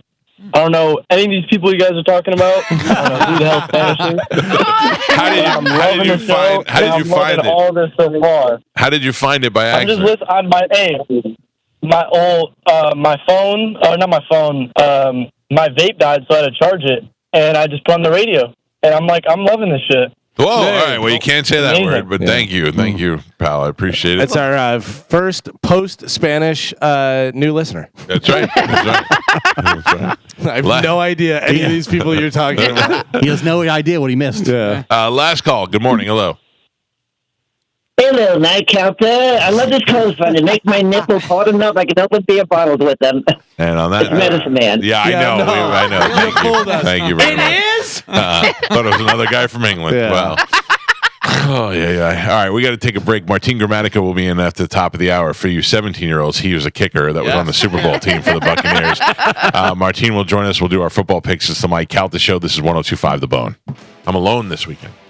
I have no family. They'll be at Taylor Swift. I managed to get out of that. Thank you very much. How did you do that? You come by with tickets and you can make the rules when you have the tickets, buddy. I don't. It's not that I don't like Taylor Swift. I don't like concerts. I didn't want to go to Miami and have to be there and deal with the crowd and all that stuff. So I wiggled my way out of it. You sounded like you were scared of Amanda when I was listening. It was yesterday. Was it yesterday? It was the day before. Yeah. Day before. I'm not gonna lie. I'm not scared of her physically. I'm scared of the long-term effects that things have. You know that as a married man. Right. Yeah. A lot of times you get the answer that you're looking for when you ask the question. You get immediate answer, but you have to stop and go. Like, have you ever been in the car with your wife? I do this a lot. And I think about something that I want to say, and then I have to think about what her answers are going to be before. Like, I have to think of the 4 different ways this conversation could go before I say something. See, I'm used to putting my foot in my mouth all the time, so I just say it, and then I'm like, I regret it later, because she wins every argument. Of and course. I tell her that, like, why are we arguing? You're going to win it anyway. Yeah, Might as well just stop now. Take it. Just take stop. the W. Yep. Yeah, it is frustrating. But I think, Martin, you feel the same way I do. I know my limits, and I know when I'm right and when I'm wrong, and for the most of the time, I'm wrong. It's like fighting with Carmen on the show. I know I'm not going to win that conversation either. You're welcome. Yeah. whether I'm right or wrong with Carmen, she always thinks I'm wrong, so I might as well just go into it knowing that I'm wrong. I know how it operates. You're welcome. Keep you grounded. Yeah. And we have the same amount of sex, me and Carmen and me and my wife lately. So it works out really well. Because of Taylor Swift? Yeah, no. Taylor's been the upside to the whole thing. No, I'm happy that they're going. I think they're going to have a much better time without me, to be honest with you. So, but that leaves me to have the weekend. I think. Can I tell you what my projected plan is going to be? Sure. This is a projection. Yeah. I'm going to go to dinner on Friday at Frankie's Chop House. I haven't seen my friend Frankie in a long time. Are you going solo? No, probably not. I'll maybe Pete will go or something. All right. But no, definitely not solo. And I will eat healthy. I will eat good. And then on Saturday, I will go to Glockoween. And then Saturday night, I don't know. That's up in the air right now. Hard Rock. Ooh, are you going to go to Bread Bandits while you're down? I will not go to Bread Bandits. Get some. I mean, come on, guy. That's the best part of Sarasota. I got to tell you, you're really not a good friend. I mean, listen, what's better? Two fast food and fast food twice in one day? Yeah. No. Bread Bandits is better. Had I made that choice, that would have been fine, but I've already committed one sin. I don't want to commit another. But let's go back to Carmen's original question. What is better? Twice going to fast food? Hello. You all right, Carmen? Well put, Carmen. Well put. I'm doing a lot right now. All right. Well, what's going on over there? So, because you guys know we're going to the Lightning game tonight for the game that we auctioned off to raise money. Well, one of the parking attendants just called and they offered me some free parking. Why do you get free parking? Because I'm the one who takes care of. We gave her tickets, and I'm the one who took care of that. So you gave her my tickets out of my group of prizes, and now you get a parking space. I took care of it to make sure she got the tickets, so I get a parking space. And then on top of that, I am just checking commercials, making sure we're all good there. And then I got Ian's picks for football and stuff. So a lot of little. What a team player! I've never heard more eyes than Keyshawn. Just throw me the damn ball. You're the Keyshawn of the team. I'm just. There's a lot of Post-it notes going on here, so I'm just getting organized. Mm-hmm. Interesting. Yes. I mean, I feel like you could have negotiated parking spots for the whole show. Well, I'm going to text her and ask if that offer is for everybody. No. Because, again, we were coming back from break, and I was making sure we were on time and we were up, even though you didn't have music ready. But, you're right. I'm the problem. For starting, I did have music ready, but I had it turned down because Cody Tucker was on. So, Carmen, full disclosure, I do not need parking. I have parking. Okay. Where are you parking? Parking. Oh, you got a special deal. What do you got going on? Park right at the garage next door. Yeah. That's where I park too. What? Yeah. Yeah. Carmen. I know a guy. Yeah. If you know anybody. But that's what I'm saying. You don't even have to park. Your guy drives around. Exactly. I don't have a Sprinter right now. Oh. I got the tickets. You still don't have it back? Yeah. Oh, the struggle. Now you feel bad for me. Now I know why you're not going to Taylor Swift. The Sprinter will be going to Taylor Swift. Yeah, I'm without the Sprinter still until Friday. You got to park in Gen Pop. I'm not. Tom can't drive your car? I'm not going now. Wait. No, I'm just kidding. I'm going. I'll be there. I'm just joking. I have a parking pass too. So yeah. Yeah. See, I'm a season ticket holder. Thank you very much. I'm not one of you fly-by-night fans. Joe, where are you parking? I'm not parking. I'm getting dropped off. He's an Uber guy. All right. That's right. Uber guy. Just point him in the direction. That's right. All right. So that's happening tonight. Martine, you want to go to the game tonight? We have extra tickets if you want to go. I have soccer practice. I would love to. But we haven't practiced in a week with the storm. So yeah, we have games over the weekend. If not, I would be in 100%. Same thing for softball. It's nobody's been able to practice. The fields are all muddied up. So we started yesterday, but we have games in Orlando over the weekend, so I can't cancel on them. I would love to. Yeah. Hey, are you familiar with the artist known as Love Tiger that calls the show every once in a while? I mean, I hear him. Yeah. I've never Googled him. I don't know. No. But you've heard him. You've heard us talk about him. I've Googled some of the guests that you've had on. Have you really? How they look. That's funny. I mean, usually the girl with the bikini or the jean shorts. Picking up the trees. Stuff like that I'll Google, but not Love Tiger. For the sake of the show. Research. Yeah, research.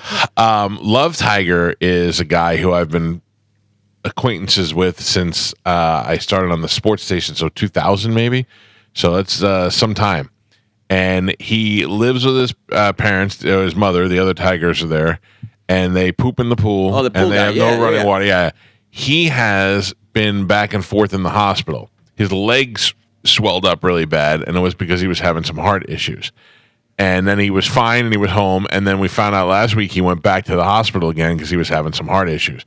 Can we throw him in the scanner? 100%. You can. Oh, yeah. It'll shut the scanner Unless down. you pressure wash him first. I mean, he can't jump in the pool and then go in the scanner. No, I don't know. Yeah, I don't know where he doesn't have running water, so we would have to pressure wash. It's going to crash the system, I think. I think we wrap them in plastic. It can see through plastic. It'll see through Fine. plastic. It's yeah. fine. Wait. As long as there's no metal. We Yeah. can see through. Bubble wrap him. Yeah. Bubble wrap him. Yeah. Love Tiger, if you can call the show because I think this is very interesting. We should get him in the machine, in the lifeguard imaging machine. All jokes aside, he should have somebody because There's definitely problems. he went in for a heart cath recently because he had some issues. But I bet you there's some things we could find by putting him in the lifeguard imaging machine. We can do it. If you tell me when. Woodpeckers living there. Yeah. Whatever. He went to Walgreens and sat in the blood pressure machine. And it was CVS. And it was off the charge. It told him to go to the hospital immediately. The machine got it. Yeah, The alarms came up. Wouldn't even register. It was so bad. And that's why he went to the hospital. Yeah, and he also goes to CVS to poop. That's his only place he has to poop. Yeah. So these are the things we have to deal with. Who do you think gets a better scan result? Love Tiger or Medicine Man? Medicine Man. Medicine Man. I bet he's a 0. He's probably a 0. Yeah, probably a right? 0. He's probably like up there with the great athletes. Although Martine has said before that sometimes the fittest of people end up with high calcium score. Yeah. He looks like he lives a stress-free life, though. You know, True. So that's why that helps a lot of zeros. You know, when you don't Good stress about observation. much. Yeah. I learned from my cardiologist after going to lifeguard imaging that stress is the main cause because so they went in and they looked at my heart and they were like, oh, you have a little bit of blockage, but nothing for a stent or anything like that. Typical of a guy your age. I went, okay, that's good. And then when I went back there, he said, how's your stress been? And I said, fine. And my mom had passed away. And he goes, because something like that can really trigger. I go, yeah, but I just had my heart cath done. And he said, the stress of a situation like that is what helps build. And I went, oh, man. So, but I don't consider me to be very stressed out. Gio, you don't have a bunch of stress or anything, do you? No, not at all. Self-inflicted stress is the worst pretty stress. much. 100%. Yeah. When I went, I think they could tell that I'd been to Wendy's before I got there. Wait. They could see that on the scan. I think it was the coupon in your wallet. What if I go to lifeguard and they go, were you in Taco Bell and Wendy's in the meat same sweats. day? Oh, my It says God. here. That is ridiculous. We were talking about off the air, the video that Bucks released yesterday of Mike Calta just bouncing off people, man. What a great fun player to watch, man.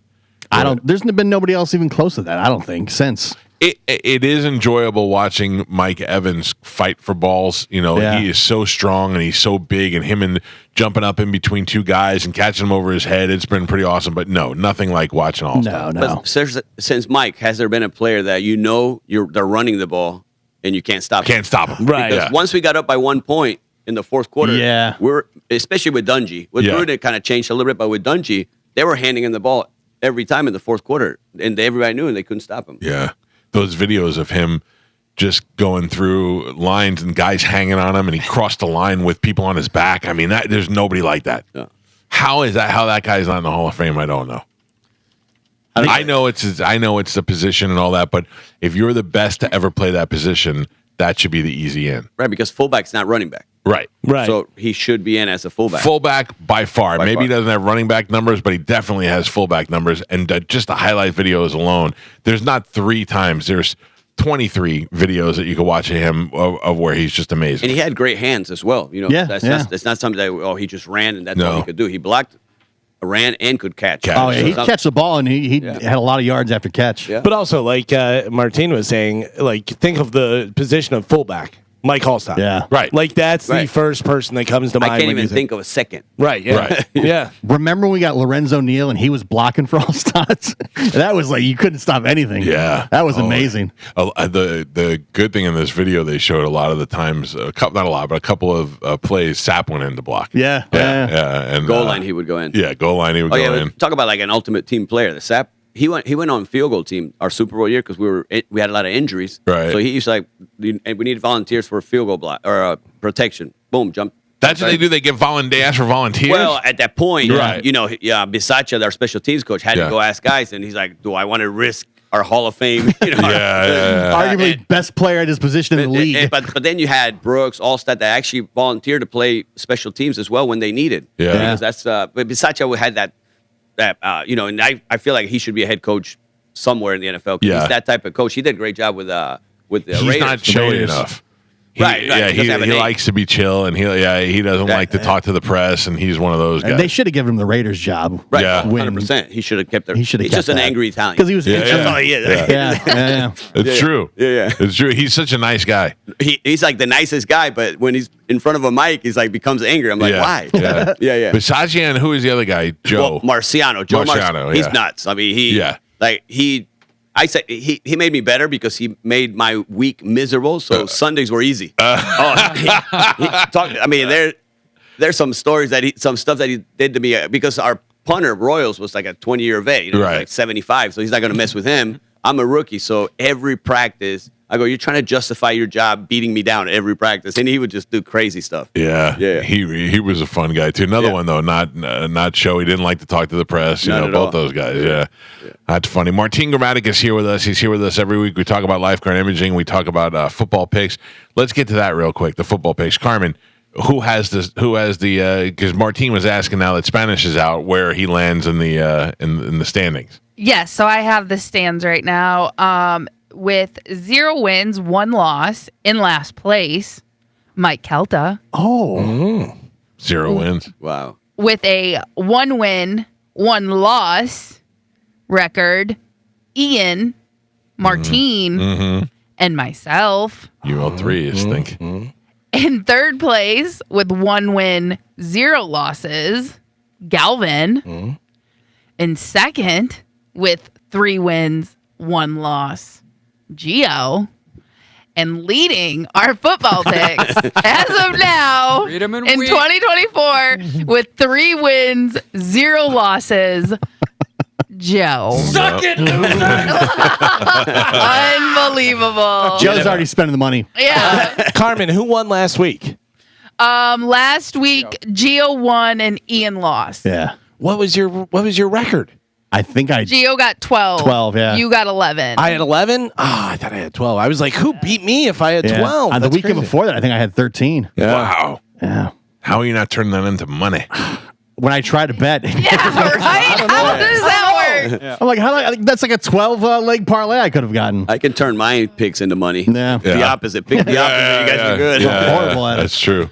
I don't know. Sometimes I get a good feeling and I go against the grain and like it does not work out. Like Arizona this week. There's a lot of tough games this week. Yeah. A lot of very close games. Good. That might work out in my favor. Yeah. By the way, I put in Google who was the best fullback in the 2000s. First answer is Mike Allstott. Oh, yeah. Yeah. Tony texted me and said John Riggins also. Yeah. Who is Riggins back in Washington. Yeah, that was idol. I mean, he loved him. So yeah, that was the only 2 highlight tape on. That's all you need. That's all you really need.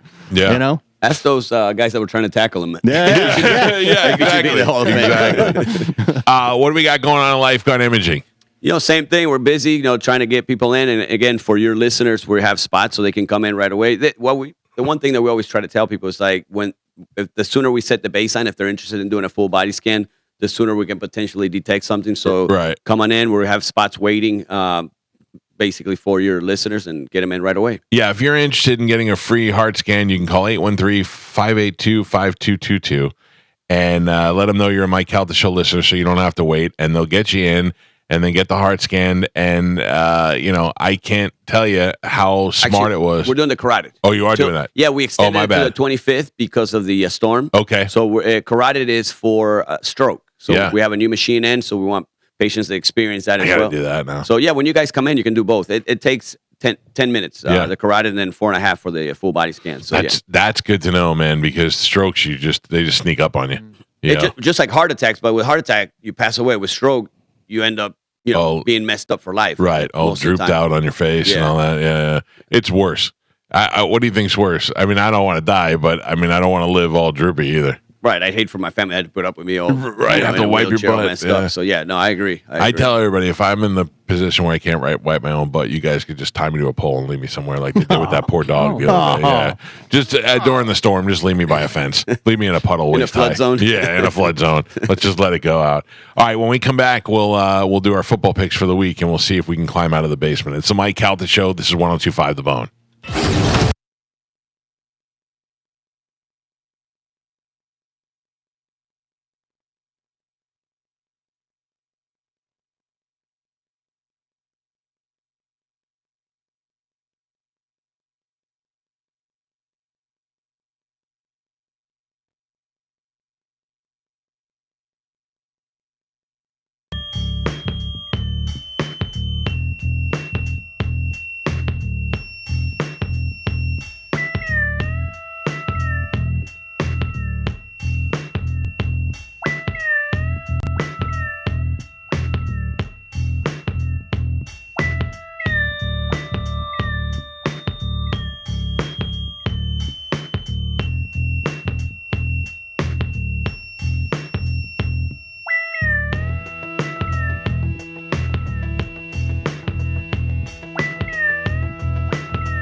9:36 on the Mike Calta Show. It's 102.5 The Bone.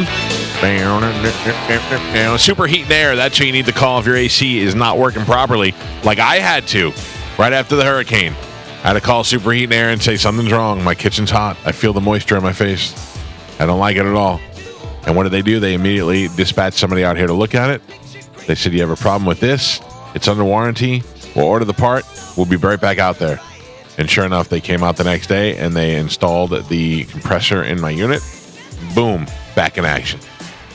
No one deserves to be sitting, except that guy who tied his dog to the pole. Nobody else deserves to be sitting in a hot house. That guy does. But for the most part, everybody else deserves to have nice ice cold air. And all you usually need to do is get a nice clean and tune before the summer and before the winter. And it is a little frask today outside. So you might want to consider getting it done for the winter when you know you're going to have to turn the heat on every once in a while. All you need to do is go to superheatandair.com, bookmark it so that you know how to get a hold of them, because they're there 24 hours a day, 7 days a week. If you ever have a power outage or something, a unit go down, it's in the middle of the night, no sense in suffering through it. Just give them a call and they'll come out there and fix it for you. Superheat and Air. Did I tell you that my brother-in-law, Peter, works indirectly for Superheat and Air? I don't think so. So I had an issue, and I called Superheat and Air, and then Peter called me, and I have him in my phone under Peebo, because that's what my son used to call him when he was little, and Peebo.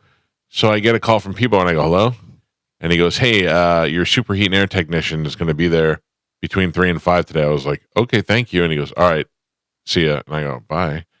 And I go, what just happened? It said Peebo. Right. So I call back and he's like, what's up? I go, did you just call me? He goes, yeah. He goes, I thought maybe you didn't know it was me. I go, why are you calling me? Like, what's going on in here? He works for a logistics company that puts people out in right. Yeah, and he goes, yeah, I just rescheduled a guy to come out there. I was like, oh, okay. I'm like, I didn't know that. That was the weirdest thing to me. Why would you be calling me to tell me about Superheat and Air? And how did you know? I don't know. It was weird.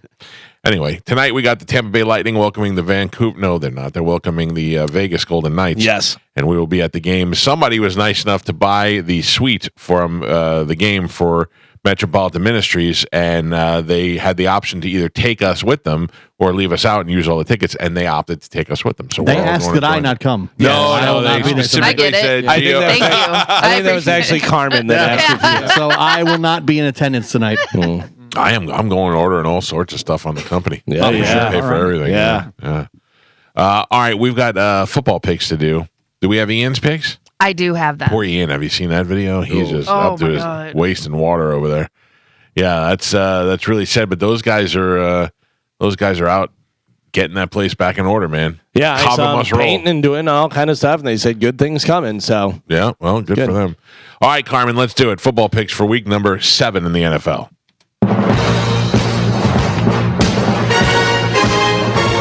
Now, just to be fair, we've been starting with Pap. Do you want to start with him? Do you want to start with me? Do you want to start with Pap again? Fair. Doesn't seem fair to me. It does seem fair. Why is it not fair? You're making the same picks no matter what. Yes. You want to start with me? We can start with me. We thought you were making picks off of other people. Right. But if you have them clearly written he down, is. if you have them written down, well, off of Right other here. people outside of this room. Yeah. If you have them written down, then it's no big deal. Why does it make a difference? We'll come to you last. I'll start and I'll go back around this way. Whereas Mike is making his picks depending fly. on how the other people are picking. Oh, yeah. Yeah. But you're also doing so poorly, we don't mind. Then I will go first. All right. And then I'll go me, Carmen, and then around the room. All right. The Denver Broncos at the New Orleans Saints. I will take the Saints. Carmen. Saints. Gio. Broncos. Martine. Broncos. Galvin. Broncos. Pap. Broncos. All right. Well, that didn't work out very well. Ian. Ian. You don't need Saints. to read them or. Well, if you got it, you might as well tell us. The New England Patriots at the Jacksonville Jaguars. Talk about a battle of suck. I am going to take in Jacksonville the Jaguars. Carmen. Jaguars. Gio. Jacksonville. Martine. Jacksonville. Galvin. Jags. Pap. Jags. Ian. Jags. The Seattle Seahawks at the Atlanta Falcons. I will take the Falcons. Carmen. Falcons. Gio. Falcons. Martine. Seahawks. Galvin. Falcons. Pap. Falcons. And Ian. Seahawks. The Tennessee Titans at the Buffalo Bills. I will take the Buffalo Bills. Carmen. Bills. Gio. Bills. Martine. Bills. Galvin. Bills with Amari Cooper with 7 touchdowns. Take the over. Yeah. Pap. Bills. And Ian. Bills. The Bengals at the Browns. I'm going to take the Bengals. Bengals. Gio. Bengals. Martine. Bengals. Galvin. Bengals. Pap. Bengals. Ian. Bengals. All right. The Houston Texans at the Green Bay Packers. I will take the Texans. Carmen. I'm taking Packers. Gio. Texans. Martine. Packers. Galvin. This one could go either way. I'm only taking Packers because they're at home. Pap. Packers. And Ian. Texans. The Miami Dolphins at the Indianapolis Colts. I will take the Colts. Carmen. Colts. Gio. Colts. Martine. Colts. Galvin. Colts. Pap. Colts. Oh, I want to see the paper. Oh, you can't. Cheater. No, I got him out of order. Okay. Yeah, Colts. Oh, well, it's confirmed then. Yeah. He said it twice. Ian. Colts. Yeah. Where are we? The Detroit Lions at the Minnesota Vikings. I will take the Lions. What a Carmen. game. Lions. Gio. Lions. Martine. Lions. Galvin. Yeah, another one. They can go either way, but I'm going Lions. Pap. Vikings. Ooh. Maybe what, 6-0 at that point? And Ian. Lions. The Philadelphia Eagles at the New York Giants. I will take the Eagles. Carmen. I'm taking Giants. Gio. Giants. Martine. Eagles. Galvin. Eagles. Pap. Eagles. Ian. Eagles. The Las Vegas Raiders at the Los Angeles Rams. I will take the Rams. Carmen. Rams. Gio. Rams. Martine. Rams. Galvin. Rams. Pap. Rams. And Ian. Rams. The Carolina Panthers at the Washington Commanders. I will take the Commanders. Carmen. Commanders. Commanders. Gio. Okay. Martine. Commanders. Galvin. Commanders. Pap. Commanders. Ian. Commanders. The Kansas City Chiefs at the San Francisco 49ers. I will take the 49ers. Damn, another good game. Yeah. Yeah. Carmen. I'm taking Chiefs. Gio. Chiefs. Martine. Chiefs. Galvin. Find a way to win, Chiefs. Pap. Chieftains. Ian. He's taking the 49ers. Oh. I feel like Martine wants to take 49ers. He can't, though. He's not allowed. He won't be allowed to work. I want a job. You know? His key card won't work when he gets back. Well, 49ers haven't looked good. That's true. That's true. The New York Jets with Devontae Adams and what's his name? Aaron Rodgers. Aaron Rodgers, thank you. Versus the Pittsburgh Steelers. I say the Jets are going to shine this week. I'll take the Jets. Carmen? Steelers at home. Gio? Jets. Martine? Steelers. Galvin? Steelers. Possibly Russell Wilson starting. Oh, really? Yeah, I'm going Steelers. Jets. Are you changing? Yeah, if he starts, I don't know why. I don't know why. I don't know why. Yeah, if it was Justin Fields, I would take the Steelers. Yeah, so I'm going Jets, Carmen. You're changing? Yes, please. I don't like Russell Wilson. I gave you some information. Thank you. Pap? Jets. And Ian? Ian is taking the Jets. All right. The Los Angeles Chargers at the Arizona Cardinals. Oof. I will take the Chargers. Carmen? Chargers. Gio? Chargers. Martine? Chargers. Galvin? Chargers. Pap? Chargers. Ian? Cardinals. Oh, I'm sorry. I want to take the Cardinals instead. Oh, yeah. No, it was How on my convenient. paper. I just How read it. convenient. Mine too. Yeah, I guess I'll take it. Listen, Martine changed. Joe can change. Yep. And finally, the Baltimore Ravens in town to take on the Tampa Bay Buccaneers at home. Oh, Derrick Henry's Those are your two favorite teams, right, Mike? I mean, no, just clothing options. Henry's so good. So's the quarterback, Lamar. Yeah. But I still am going to take the Tampa Bay Buccaneers. Oh man, Carmen, I'm taking Bucks at home. Gio. You're not a real fan. Derrick You even Henry- have a Bucks hat on. Derrick Henry is so good. Wow. But you know what? So is Baker Mayfield. I'm taking the Bucs. There you go. You felt the pressure. I was there. Martinez gave me the dirtiest look. Buccaneers. Martine? Bucks. Galvin? Buccaneers. Wow. Yeah. And Pep? Tampa Bay Buccaneers. Statement game. Ian took the Ravens, I guarantee you. Ian took the Ravens. There you go. Those are your picks for week 7. Ian's mad he doesn't get invited to the trips. Why doesn't he get invited to trips? Ask him. Don't ask me. Listen, I don't get invited to all I the feel like trips. they discussed that with you. So, like they bring you guys that do get invited and you go, here's why we don't bring you in. Oh, no. Not I'm just kidding, Ian. I'm All kidding, the I'm other time. No, I'm just kidding, kidding. I got bumped for Gerald McCoy. I found out on your show, remember? Yeah. I'm like, oh, no wonder I'm not going to New York. I that's texted my right. wife immediately. She had that half face on. I'm like, yeah. But we go usually two trips a year. Yeah. This time I was downgraded to one. I'm like, I wonder who they're taking. What's the one you get? So it's a Sweet Holders trip, which I where? This one was New Orleans. I couldn't go because Kids Without Power, and then Nico played at the USF game was played in Orlando, so I was able to go. Gotcha. Normally it was going to be on a Friday, and then the New York Giants game, and that's for the sponsors. Trip. That's a nice trip too, but I got bumped out, man. Yeah, that stinks, man. I don't know. I should start bragging more and say that I should be in the Ring of Honor. Super Bowl my teammates were horrible. I'm the leader of my team. Oh, do you think it's because Evans broke your record? Maybe. They're like, they pushed me out before. No, You should refer they to knew he was going to break it. You should refer to it as the Grammatica era of Buccaneers football. That's Gerald, Zap, who? Those guys, they didn't do anything. I don't know if you saw my post over the weekend, but Gerald dresses on the weekend on the NFL Network like he's going to the prom. Yeah, he had a shiny, sparkly tuxedo jacket on for Christmas. Buy what? Buy him a mirror for Christmas. Yeah. Look, these are all things we would not say to his face. 100%. Yeah. I like him to his face. Listen, I was ready to fight with him that day, and he was so good and so nice on the air. I was like, I like Gerald McCoy now. We made up. We're friends now. I think he knew. He sensed it. Yeah, because he came in like super over the top happy. He came in. He came in, and the first thing he said was, "Turn it up a little." Gerald McCoy's here, like he was being silly, and I just think that he set the tone because he was like, "It's a great day in Tampa Bay. We're so happy. This is gonna be all good and fun." And then I bet his teammates got tired of hearing that. Let's smile, guys, and you're like 2 and what? 15. Oh, jeez. Yeah. Well, he ended up being a good guest, and that's what counts. So there you go. Carmen, what else do we have? Anything else we have to do? No, that's it. Oh, good. You ready? Oh, no. Oh, all right. Yeah, no, that's fine. I just wasn't sure. We only had 20 seconds till I hit it. All right. I anyway. didn't know if I had to take a break or not or whatever.